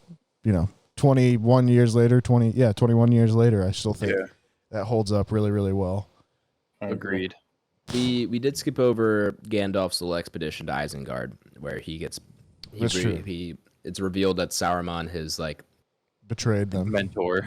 mentor, is Yeah, the word it's kind of like his boss, because like there can only be a certain amount of colors of wizards Yeah. at one time. So Sauron at the time is white, Gandalf is gray, and then there's a couple of blues and then a brown. Okay. So the leader of this wizards kind of turns out he's on Sauron's side. He's turned evil, tries to hold them captive and kill them. Gandalf escapes on a bird. Pretty cool stuff. A golden eagle. A golden eagle. Then he meets him at Rivendell. Yep. Then they set out on the expedition. How are we feeling so far? We got anything we want to touch on so far? Strider's really dope. Yeah, I'm just what I said earlier. There's just so much detail in every little piece of this movie, and you can really see it. And obviously, that first act you guys had mentioned that it's like an hour and a half before you really get into the grip. But they do so much character building, and they give you so much context to play off of, which help you fall in love with the characters long term. Because if you do end up watching all of them, I'm pretty sure you're right around like 10 hours. So you're talking like 1/10 of the entire trilogy, and it's small when you think about it that way. And I am one of those crazy people. I have actually sat down and watched all the extendeds in one sitting. Psychopath. And so like I have like a different like view of like all this. But yeah, it's so great how much detail they put into everything, and It pays off. We say it all the time, but it's for sure lived in. The hobbit holes have mud in them, and there's candles melted, and there's food in the pantry, and like it feels so good, and it feels so homey, and also it's a real place that they built. It is still currently active in New Zealand, and you can take like tours of Hobbiton. There are bars and stuff in there, so it's pretty wild. Hobbiton? Is that what they call it? Yep. Why not just call it the Shire? Because the Shire's the place. The Hobbiton's the town. Correct. Oh, okay. Yeah. I see. Yeah, there's big maps of Middle Earth. I can show you. I got a couple. All right, cool. Yeah. But yeah, man, it makes you really fall in love with what the scene is, and kind of how everything. It makes you feel like you don't want to lose that place, because if Middle Earth goes to shit, you now have a very fond feeling of what it's like to kind of be there, and it's cool. I really like just everything that they put in there and all the characters. Yeah. Like right off the bat, you feel like this world's really lived in, because they start you back like how many years is it when the original ring was like formed and stuff? Is it 3,000 or is it less than that? There's a lot of time. I don't know the exact number off the top of my head, but Yeah, I don't remember how it's about 1,000. how many years passed either. But it's a lot. say, It's a long Nathaniel? time ago. I think it's about 1,000, if I'm not mistaken. Yeah, something like that. well, between Isildur losing it and Isildur. Smeagol finding it, I think she says it's 2,500 years in the beginning. Yeah, it's when something. Lady yeah, it's Galadriel is going through everything. So yeah, it's a long time for sure. And these movies actually play out over a long period of time as well. People, are always like, "Oh, it's like 3 days, stupid," but it's like years. Yeah, I think like the whole beginning of it is supposed to take over like the place of like 30 years or something between like, right, yeah. Gandalf going to find out if that's the ring or not and all that kind of stuff. Right. So yeah, there's a lot here, but what was do you guys have like a favorite character like at that point, especially like Blake first time watching it, like where are you like what are you invested in so far, if anything? Like I said, I mean, like kind of the horror aspect really got me invested. I assume that once Liv, I'm gonna have to call them by their actor names. Once Liv Tyler kind of conjured the water, I wasn't sure if those people like really died or not. But like I was kind of like, oh, I wonder what's gonna happen with those people. In terms of Elijah Wood, I mean that story's obviously like pushing the plot, so I am kind of invested on that. Like, okay, like what are they gonna do with this ring? And like he's able to have this ring, and it's like not. I mean, it's corrupting him. It seems like slowly because you hear it like talk to him, but it doesn't seem like it's as significant as anybody else. But I assume that's because he didn't put it on his finger immediately. I guess is that my? Do I have the right takeaway on that or what? Tyler, say it again. Yeah. So or is that because he's an elf or dwarf? He's a hobbit. Hobbit. Pardon me. Yeah. Okay. No. There's a lot of shit going on in this movie. Yeah, there is. Like there really is. There is. It was hard to follow. There is. It's definitely a lot for sure, and the names are definitely hard. And even like reading the books, you're like, wait, who, what? And especially because you're not used to hearing those names, so now you're like even more confused. Sure. Yeah. Yeah, so hobbits actually have they're just so like kind-hearted like people, and they're like very innocent that they aren't very subject to evil yet. They're still very innocent, so that's how they kind of resist the ring a little bit easier than everybody else. And they're not very like materialistic, like they live in holes and stuff like that. They have like their personal belongings. They're very sentimental, so it's very rare that they're also corrupted, because that's like part of the ring factor. It's a piece of jewelry, so like people can get corrupted by things like that, materials, and so like that's like some of the stuff that plays out in there too. But yeah, so that's they're a little more resistant to the ring. Okay. Yeah. Okay. Nice, Nathaniel. Yes, indeed. But yeah, so yeah, that's kind of like what I was kind of following, and I guess that's what I bought into, quote unquote.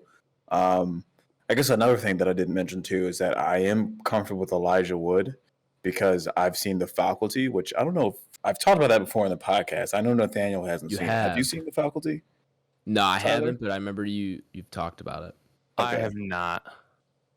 Okay, so yeah, that's like another like campy teen horror thing, but like something I've seen like, I don't know, probably since I was like 10 years old and above, right? But he's like the main character in that too, and I always knew that he was the guy from Lord of the Rings, but obviously I just never watched Lord of the Rings. So like it was actually really cool for me to kind of like sit down and watch this and be like, okay, so like this is why this guy's famous. This is like, you know what I mean? Yeah. So it was the same thing as you guys gave me a ton of shit on Dr. Sleep. Yeah, when I was watching that, and I was like, yeah, and you guys were like, that's the guy from, was it Star Wars or something like that? Yeah. So like, yeah, it was really cool for me to kind of like experience stuff like that too. I was like, okay, I see why everybody likes this guy, but yeah, it's cool that you bring up the horror piece too, because that's something that Peter Jackson got so much praise for. Is he's one of those directors that has really kind of done everything in one film. And you get like your little piece of action in this, you get your little piece of like fantasy in this, obviously that's like the whole piece, and then you get like those little horror things kind of sprinkled throughout, and it's throughout the whole three films that he kind of masters all this, and you get to see how different people on screen kind of affect what kind of stage the movie is in. Which I just love that he's got everything kind of playing and masterfully kind of moving everything around. Peter Jackson is playing chess in this movie, and it's just absolutely phenomenal how everything kind of gets wrapped up from the first movie and then obviously the trilogy as a whole. Yeah, and I mean, Peter Jackson is another one of those guys that got his start in low-budget horror filmmaking as well, too. He's got a pretty famous movie called Dead Alive in horror circles. That's just body parts and gore flying around the screen for an hour and a half. And then he also made another movie called The Frighteners, which I think was his only movie or his last movie before he started doing the Lord of the Rings stuff. So another one of those guys that definitely cut his teeth on the low-budget horror filmmaking kind of ladder as well, too. Yeah, this movie's awesome. I don't know how much more I can say about that. I feel bad, guys. I want to be more of a voice here because I love this movie a lot as well too. This whole series as well too. And Blake, if you are looking for horror elements, they will continue throughout the series as well too. So I was excited. That's reassuring because that was going to kind of lead up to that as well. No, yeah, they will come back. There's a whole bit in the third one. I'll give you a bit of sizzle. There's a whole bit in the third one concerning some ghosts that they have to run into as well too. Okay. But yeah, and your favorite eight-legged friends. Yeah. Oh, there's some giant spiders. There is a couple giant spiders. Maybe. I'm not saying anything. Maybe. Sure. Yeah. All right. Yeah. No octopuses. Yeah, they've crossed the octopus now. The Watcher in the water. It's a kraken. Yeah. I think. And then looked like a kraken. I guess we're just like deep diving all the way into this lore and kind of this universe. But I am aware. I guess I could be wrong, but I thought I was aware that in The Hobbit that has dragons, right? Yes. Correct. Well, okay. a dragon. But a dragon, right? Okay, yeah. But I think I remember like people saying like that was one of like the better like representation, I guess, quote unquote, even though they don't exist, right? But of like dragons in cinema, is that kind of safe to assume, or? Yeah, I think they did a pretty good job. Yeah. Okay. Yeah. Benedict Cumberbatch. He played the dragon. It is. Oh, okay. I would have never. Dude, known. if you ever get the chance to just go on YouTube and look up Cumberbatch doing smog stuff, it's insane. It's cool. Yeah. They take his facials and like all his body expressions and It's they Smog, put the him. name of the dragon. Yeah. Yeah. Mhm. Okay. And in Middle Earth lore, he's actually like one of the smallest dragons. Smog's a bitch in full blown like Lord of the Rings lore. Okay. It's pretty funny how they like big they make him and everything like that. Isn't he like the last of his kind or something in The Hobbit? He is, yeah. Yeah. Okay. Yeah. I just know that stuff through like YouTube videos, which is crazy. Yep. That, I mean, and that's just stuff I've seen in years past, and I don't even know why I watched it. I guess just because I like dragons, I guess. But yeah, nonetheless. So yeah, we get into the mines of Moria here, and then we have some things happen. Gandalf ends up fighting the Bullrog, and the You Which Shall was Not Pass. dope. Yeah, dude, one of the best scenes. Yeah. And one of that's like so the cool. first real detailed representations of like fire on screen that's kind of engulfing like a lot of stuff, especially if like for me as a kid I was like, yo, this shit looks crazy, and it still looks pretty good right now. Yeah, that scene in particular looks good still for sure, but like the CGI in this movie, it hasn't aged well, but it's aged Do you know fits why? this movie still? I don't know. Because there is so much practical effects in this movie that it is so hard to tell the difference between what is and what isn't. So you're so wrapped up into the practical stuff, and he makes it so believable. By the time you do get to the CGI, it doesn't look that bad. It doesn't. You're right. It's very well mixed in together. I think that does help quite a bit. But like the parts that you can tell are CGI don't look terrible and almost fit the aesthetic. Like it almost is fitting that it looks that way still, if that makes sense. Like, yeah. I don't know how to explain what I'm trying to say, but I think it's that mesh as well of like having all that time to previs and like make your storyboards and all that kind of time ahead of time, like in comparison to we've talked about recently with like the Marvel stuff where they're trying to like basically make it on the fly. I think they had so much preparation going into this that they could spend time on stuff that even if it didn't look amazing, it was hidden in the seams or fit the world a little bit better and made the movie more cohesive as a whole. Agreed. So Gandalf perishes from the Bullrog. Throws his little whip up, gets his leg. Now, hold on. Blake, were you expecting Gandalf to die so soon? Like, how big of a shock was that for you? I mean, it was surprising. I mean, I don't know. It's so hard to judge things. I didn't even know he could fucking die. Like, you know what I mean? Like, Sure. I guess I was just like so far fetched on like the shit that could happen in the universe. So it was surprising. But then like once he was like fighting the thing, then I was like, well, before he was even like, you shall not pass, I was like, well, I don't know how he's going to defeat this thing. Right. It's like that was kind of like my logical battle. Yeah. You know what I mean? I was like, all right, well, he's fucked. And then he ends up beating him. And I was like, oh, okay. And then he ends up dying. Then I was like, well, I didn't even know if I thought he could die anyways. Like, it was just like a range of emotions. But yeah, it was cool. And I didn't realize that's the guy from X-Men, the OG Magneto. It is indeed. That's how I know who he. I was like, he looks so familiar. Then like 2 hours into it, I was like, oh my god, that's who that is. That's awesome. Yeah. So yeah, they end up getting out. They make it through Moria, which Balin is Gimli's cousin. That comes up sometime, future. But anyways, everybody's obviously really sad. They got to get these guys up. They got to get going because there's obviously the enemy that is on their foot, and so they end up keep going. Now they kind of get like towards the end. We're like, we're in the back half of this. We're in the forest. We're kind of trying to figure out what's kind of gonna happen next. And you got some orc buddies showing up. So they're half man, half orc. Yeah. They're a breed of orc and like wild men, basically, and then they're crossbred into the Uruk-hai. Okay. And they, the Fellowship does have a little meeting with Galadriel, and they talk to her and get some gifts, and then they are approaching the kind of crossing over the roads where they need to cross a river to keep going, or they need to move in a different direction, and the company is set upon by the Uruk-hai, and the party ends up splitting, basically. Which is cool with one of the extended pieces. Her seeing Lady Galadriel give them the gifts and what the actual gifts are is something you don't get in the regular version. So that is something that when I first saw the extended stuff, I was like, oh my god, that's so cool. So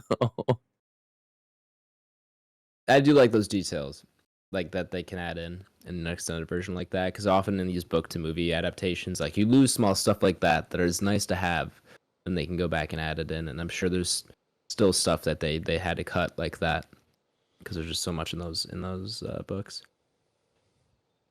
I'll forever be scorned by the fact that Order of the Phoenix is the longest Harry Potter book and the shortest Harry Potter movie. True. Yeah. And then we get a pretty sick battle scene between like Aragorn, Gimli, and Legolas and the Uruk-hai, and a pretty noble sacrifice from Boromir. And then rightfully so, that bag of shit. Yeah. And then Frodo and Sam continue on towards Mount Doom by themselves, while the other three heroes chase after Merry and Pippin, who have been kidnapped by the Uruk-hai and are on their way to Isengard. And that's kind of where we leave the party at the end of it. The Fellowship. Sean Bean's Fellowship.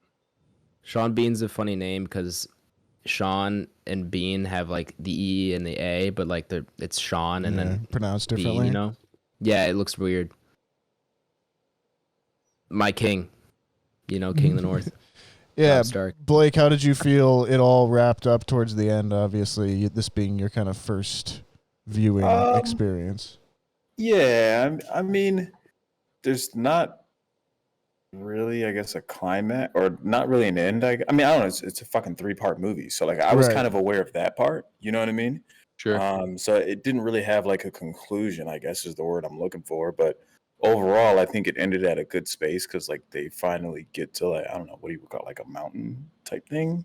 Sure. Yeah. I guess that's kind of like where they are. And I was like, you know what? All right. Like I said, it did enough to intrigue me, and I honestly didn't think I'd be intrigued by this at all, to be completely honest with you all. I think it wrapped up pretty nice. It was a tough watch, though, at the extended cut of 3 hours and 50 minutes, though. I'm not going to lie to you. I think I probably could have did the original cut, which is like 2 and some change. No, the original is 2:48, so I guess 2.5 after credits probably, but yeah, so still quite a bit. Yeah, I guess so. But yeah, I mean, overall, Nathaniel, though, to answer your question, I think it wrapped up well. It was enough to keep me engaged. I think you should continue on, man. The rest of I think you should too. And if you ever have the time to where you want to watch them, just let me know. Yeah, I think I should try to sit down and watch them with you, or even like Nathaniel, Adam in general, like watch with somebody else. Yeah. You know what I mean? Yeah. Instead of me, because like Watch them with there's Ty. just Of a all lot of shit the going on. three of us, watch them with Ty. I'm sure he could give you a lot more insight than I Yeah. could. Yeah, I'll even like let you like play with like the swords that I have. yeah. That's tempting. So, yeah, You can I'm put down. on the Ring of Power. You can't put on his engagement ring. Leah has that, but you can put Yeah. on the Ring of Power. Yeah, I'll So, show you the ring. I have Gimli's axe, Legolas's daggers, Gandalf's sword, Okay. Aragorn's dagger, and I think that's it. Yeah. Legolas is so cool. And Legolas is a baller. for all your gamers out there, absolutely incredible. The Two Towers video game as well as the Return video of the game? King video Was game. that like PS2 or Yes. something? Yeah, Yeah. PS2, GameCube, Xbox. PS2. I GameCube played as that well, with my yeah. brothers as a kid. Yeah. That game was awesome. Fond Yeah. memories. I don't think I've ever Oh played my that. God. I Oh, might watch man, some they were so gameplay on good. that on YouTube tonight, to be honest. Dude, with it's you. so good. It I might was- still have it. Yeah, The so dope. GameCube. I might still have it. it was great hack and slash. You got to play as like Aragorn, Gimli, or Legolas, Yep. and then you would go through Mhm. and like Level them up. and the So yeah. is it like God, that is game it was like so a good. God of War type thing, or like Dark Souls? Kinda. It's kind of like Yeah. Diablo almost. Oh, Way more wow. basic. Like you That's- played different you played different battles. So like you faced the troll in the caves of Moria, and then like you faced all of the Urukai. Kraken. Yeah, it's Yeah. like top down.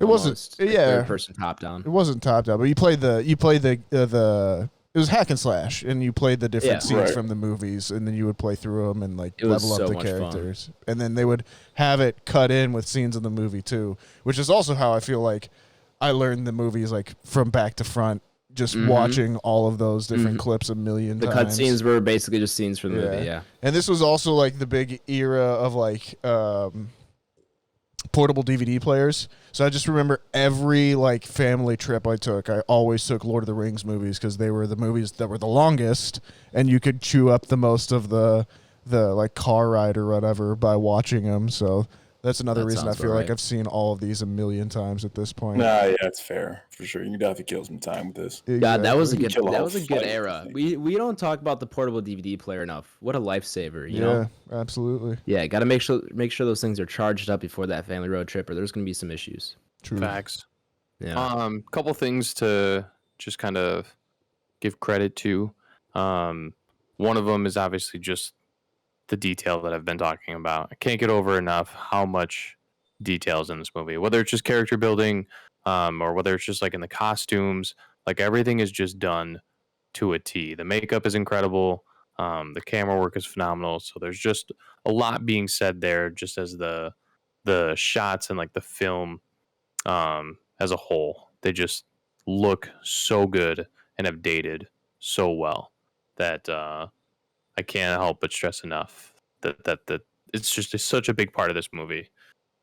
And then one of the other things I always want to point out is shout out to the composer, Howard Shore.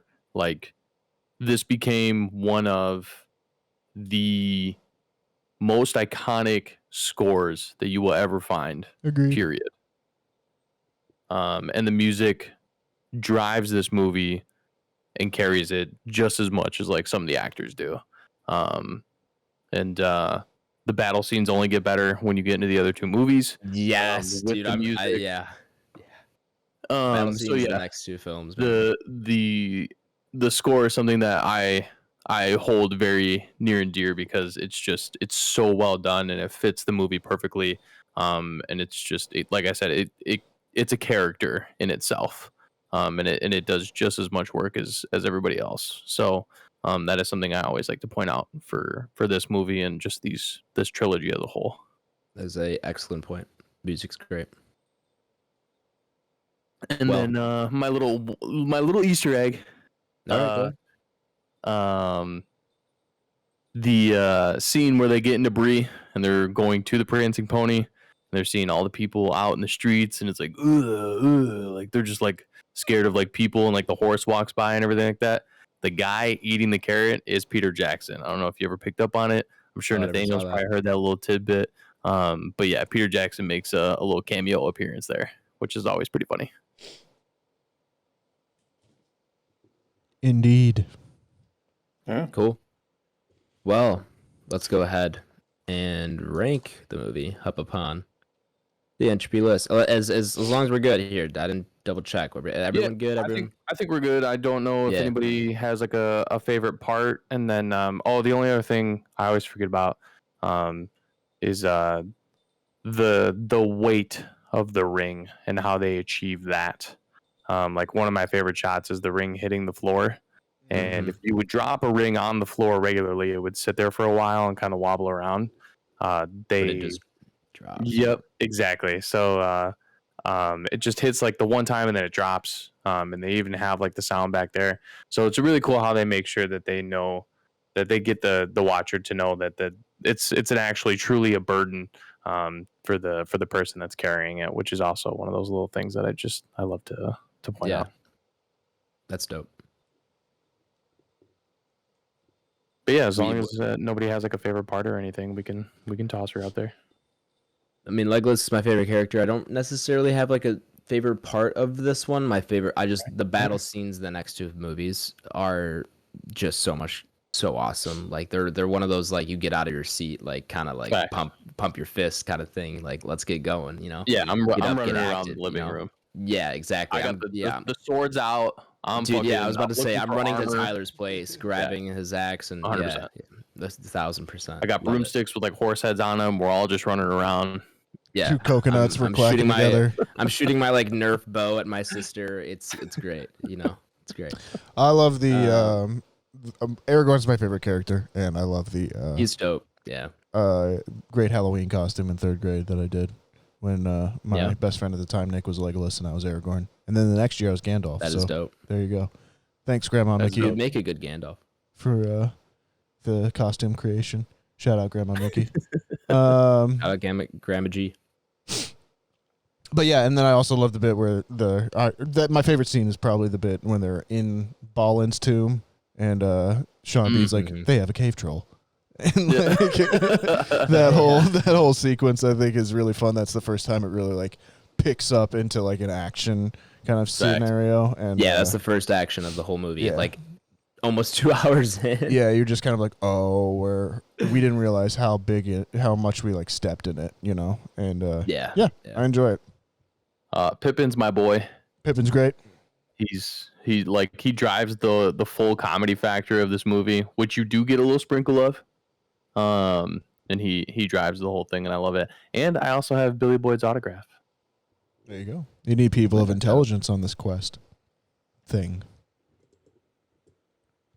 Blake, did you have a favorite character or scene? Favorite character? Not really. No. Favorite scene was definitely like the horse chase scene where they're chasing with Tyler. Sure. Yeah. That's definitely my favorite scene. That's dope. Horse got some jukes, man. Put him on the court. Facts. Yeah. All right. Well, with that being said, let's go ahead and rank it up upon the Entropy list. Welcome back, listeners who skipped over the spoiler segment of the podcast. We're gonna go ahead and put Lord of the Rings, the Fellowship of the Ring, up upon the Entropy list. For those of you who do not know, the Entropy list is Back Row Banter's official list of every movie we have reviewed, regardless of genre, regardless of anything else, all on one fantastic list. This is essentially how we rate our movies rather than do it out of 5 stars, out of 10, whatever it is. We throw up all the movies we review on a list and see how they compare to one another. If you'd like to reference the Entropy list for yourself, you can do so by checking the episode description where it is linked to my Letterboxd. This is going to be an interesting one. I'll be surprised where you guys put it. I'm just gonna say it because it deserves it, and it's where I'm at with it because you guys know how much this movie means to me. So and I truly believe that this is altogether the best movie that we have on this list, down to whatever kind of critic review you want to put on it, not just because like my sentimental values or anything like that. But is this the one that won Best Picture? No, that was Return of the King. Return of the King. Return of the King did. Okay. I Because think these one, are like- also critically acclaimed movies. Like, it's not just, it's not like a Star Wars or an MCU movie. Like, these did win quite a few awards. Yeah, I think this one won like 20 or something like that. Yeah. But I don't know, but yeah, it's number one for me. okay. That's valid. I cannot argue against it. Nathaniel? Boy. I struggled with this one for sure because I think this is definitely kind of like that sweet spot for me. In which nostalgia climbs in. It is critically acclaimed too, and like as we've stated, there's a good reason that they are held in such high acclaim. One thing we didn't even bring up as well, makeup in this is incredible. Orcs have never looked better. I don't know how they made them look so good. They still haven't made them look practical effects. Look that good since then. Yeah, I don't know. Tyler, you might be able to speak about the new series. How do the orcs look in that overall? They look great. They definitely put again the work in with the makeup and the costume design to where even if there are subtle things that they're trying to hide, they're doing it really well with the costumes on top of the makeup. But yeah, they look really good. Gotcha. So in my mind, I think of these movies. One, they're big. They're physically everything about them. They're maximalist movies, and the kind of area that I immediately think of with that is also Christopher Nolan. He's kind of like the other contemporary I think of that does that similar kind of style and scope. So epics. Yeah, exactly, epics. And Denny V I think is approaching that as well too. So I was looking around, poking around things like Dunkirk or Dune or something like that, and then I saw Inception at number 10, and I think in terms of kind of like again that phenomenon, the scale, the overall craft that went into it. In my mind, this was that other movie that that was kind of that first kind of bump, and then it came in. It was really solidified with Inception in a lot of areas, and so yeah, I'm gonna put this at 10, bumping Inception down to 11, and below Get Out at number 9. So Fellowship of the Ring I have at 10, which I think. Maybe a little bit higher than most of us were expecting, but I do really love this movie as well, too. So, with that being said, Adam, where do you have it? I am considerably lower relative to you guys. I just can't put this in the top 10 for me. I just don't have that emotional connection that I think the two of you guys have. I love these movies. Like, they're great. I understand why you want to put that at number 1, Ty. Like, without a doubt, I'm not even questioning that, like, for sure. But for me, I just don't have that connection to it that makes it extra special for me. That would justify putting it into like a top 10 position. And even, what do I have to pay you? Buzzsprout for the next year. And then you know what number 10 it is. You could do some business. Oh no! If I'm doing a full year advance, we're talking top 5? number Top 1. 5, yeah, top 5. That's a good bargain on time. I don't know, man. I like Hereditary quite a bit, but I could put it above Pan's. I do like this more than Pan's Labyrinth. See, overrated as shit.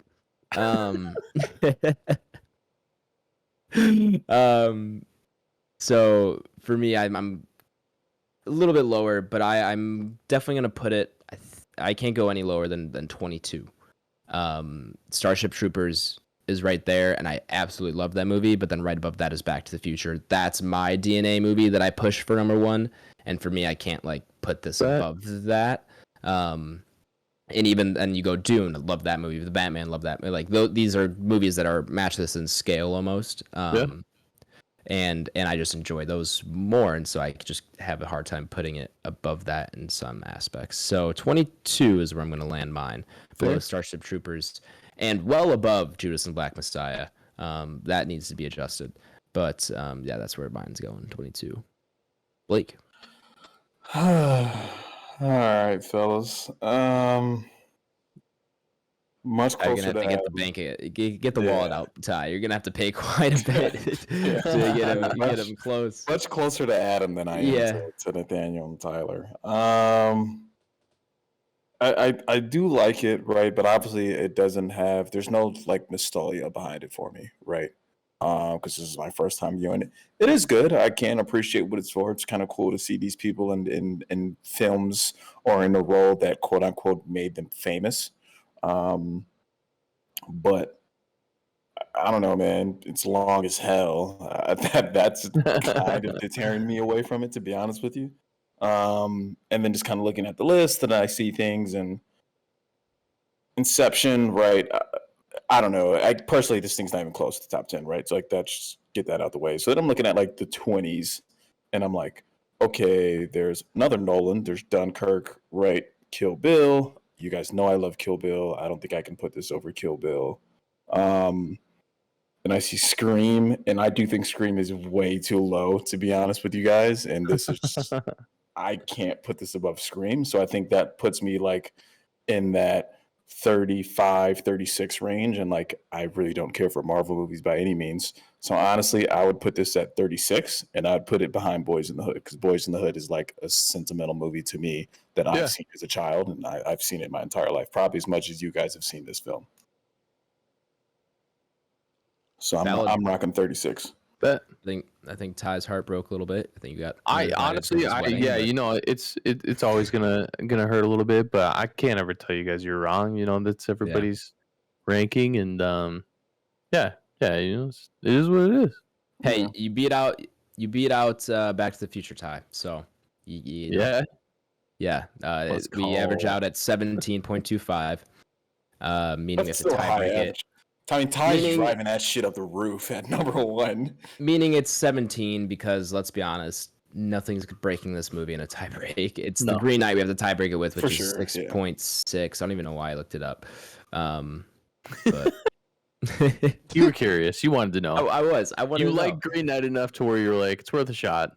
It is. You know, it is. Not Who even knows? close. No, it's not. And also, Green Knight at 6.6. What the hell, IMDb? What are you guys That doing? is a horrible rating for that. But also, That 9 is Days was like, fantastic. wasn't 9 Days like 6.3? Yeah, 9 Days is even worse. People get I lower think your Nathaniel standards. coined it best. They were like, Get it was some a taste. feel good movie, and people were like, "Fuck that! I don't." Yeah, believe it." true. Yeah. So we have Lord of the Rings, The Fellowship of the Ring, slotted in at number 17, below the Green Room, or I guess Green Room, and above the Green Knight. They split up the Green trio or duo. We had them back to back for so long. It is true. Green Room, Green Knight, and Green Ring. Nah, it doesn't work. All right, so there we have it. I would love to get the other two on here at some point. So I think we should add those to the short list and try to knock them out at some point. Because it feels incomplete to have one and not the other ones, you know? True. 100%. Or we have all right. Tyler's birthday sorted for the next 3 years. You're Maybe not take that long, but you get the idea. Anyway, next week I will say, all right. So next week is Don't Worry, Darling, the new film. Oh yeah. Yeah, but I will be in Orlando all weekend. I don't know if I'll be able to see this over the weekend. We might have to either just push the review back a couple days so I can go out and see this like next Tuesday or Wednesday and then record later in the week, or try to do it a double up the week after or something. So I do want to review this and see this, so I'm definitely going to try to. I won't be able to see it over the weekend, really. Earliest I'd be able to see this Tuesday night sometime. So tentatively, Don't Worry, Darling, for next week. Just want to put that preface on there in case something happens. But you'll be updated on Twitter what the situation is. Whatever we decide, whatever we have to figure out, go follow us on Twitter at BanterRow, and you'll be updated there. Nathaniel, any 5-star reviews? No 5-star reviews, but if you want a 5-star review, give it one on Apple Podcasts, and we'll read it out. Can be mean, can be nice, can be funny. Just don't be evil, and we'll read it out on podcast. Fantastic. Let's see. I don't have emails. Just checking right now. So we're just going to go ahead and keep it rolling. You can share the podcast. Share with a friend, a family member, maybe a fellow of your fellowship. A goblin, a gremlin, a wizard, a dwarf, a wizard, an elf, A human. A moth. A halfling. Or a moth, yeah. What's the story with that moth, by the way? That's like Moths one are of cool. Gandalf's abilities.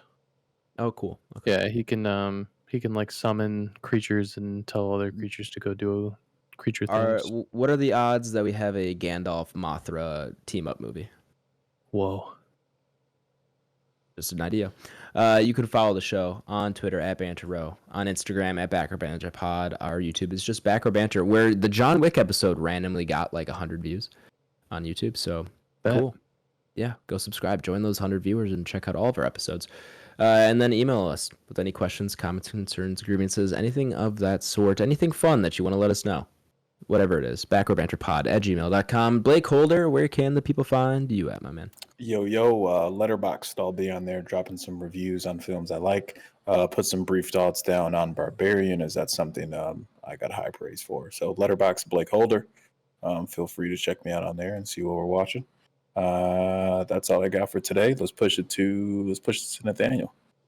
What up, folks? You can find me on Twitter and Letterboxd at @NSGingrick. You can find me on Instagram at NathanielG92. My other podcast is Sandpiper Tapes. Tyler, where can people find you? Twitch.tv/UltraBajo87. And Twitter, Letterboxd, and Instagram are all Tyler by Dallas, VID alias.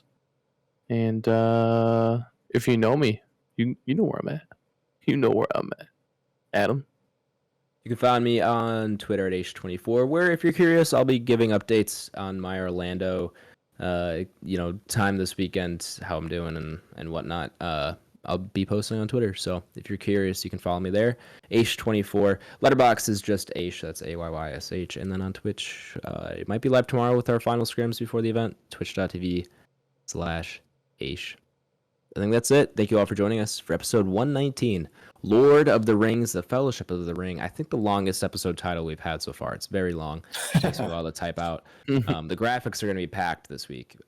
Especially if you include I'll make it work. Extended edition on there as well. Yeah, I'm just going to leave it at The Fellowship of the Ring. I can't really fit that much on there. But we'll figure it out. Anyway, thank you all for joining us, and thank you all for listening, especially if you made it this far into the episode. We really appreciate it. You're my favorite type of listener. We'll see you next week for Don't Worry, Darling, and we'll BRB. Be excellent to each other, everyone, and we will BRB. Be good to one another, because you never know where somebody's at in their day, in their journey, and just spread love. And thanks for listening, and pass it on. Help us grow. We appreciate it. We appreciate you, and we'll BRB. Thanks for listening. Always like and subscribe. We wouldn't have a podcast if it wasn't for you all. That's pretty much all we got. As long as you're at least doing something you love every day, then you're living the right way. We'll see you next week. BRB.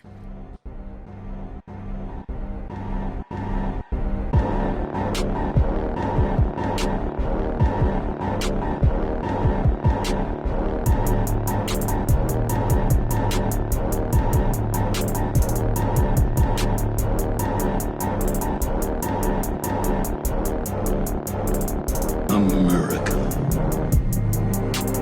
Ready for another lesson. When do you leave for Orlando, Florida, right? Thursday. Leave Thursday. Connect in around like 12:30. Connect in Charlotte. Get there by 6 or so. And then it's Friday, Saturday, Sunday? Friday, Saturday, Sunday is the event. We'll be lucky to get to Saturday in the open bracket. And then Sunday is the free-for-all. Gotcha. We'll see what the weekend holds as far as everything else goes. Like a Saturday. Who knows if we'll be playing, because it's usually only top like 24 teams make it to Saturday. So we'd be lucky to make it there. But even if you're not playing, at least at Kansas City, they had all the stations open for people to play like pickup games and stuff. So I'll probably do some of that, or maybe just watch the main stage or whatnot. But sounds good. Bet. Yeah, staying with Golden Boy and his buddies, who I've known for now 6 years, and meeting them for the first time. So that'll be really fun. Nice. Yeah.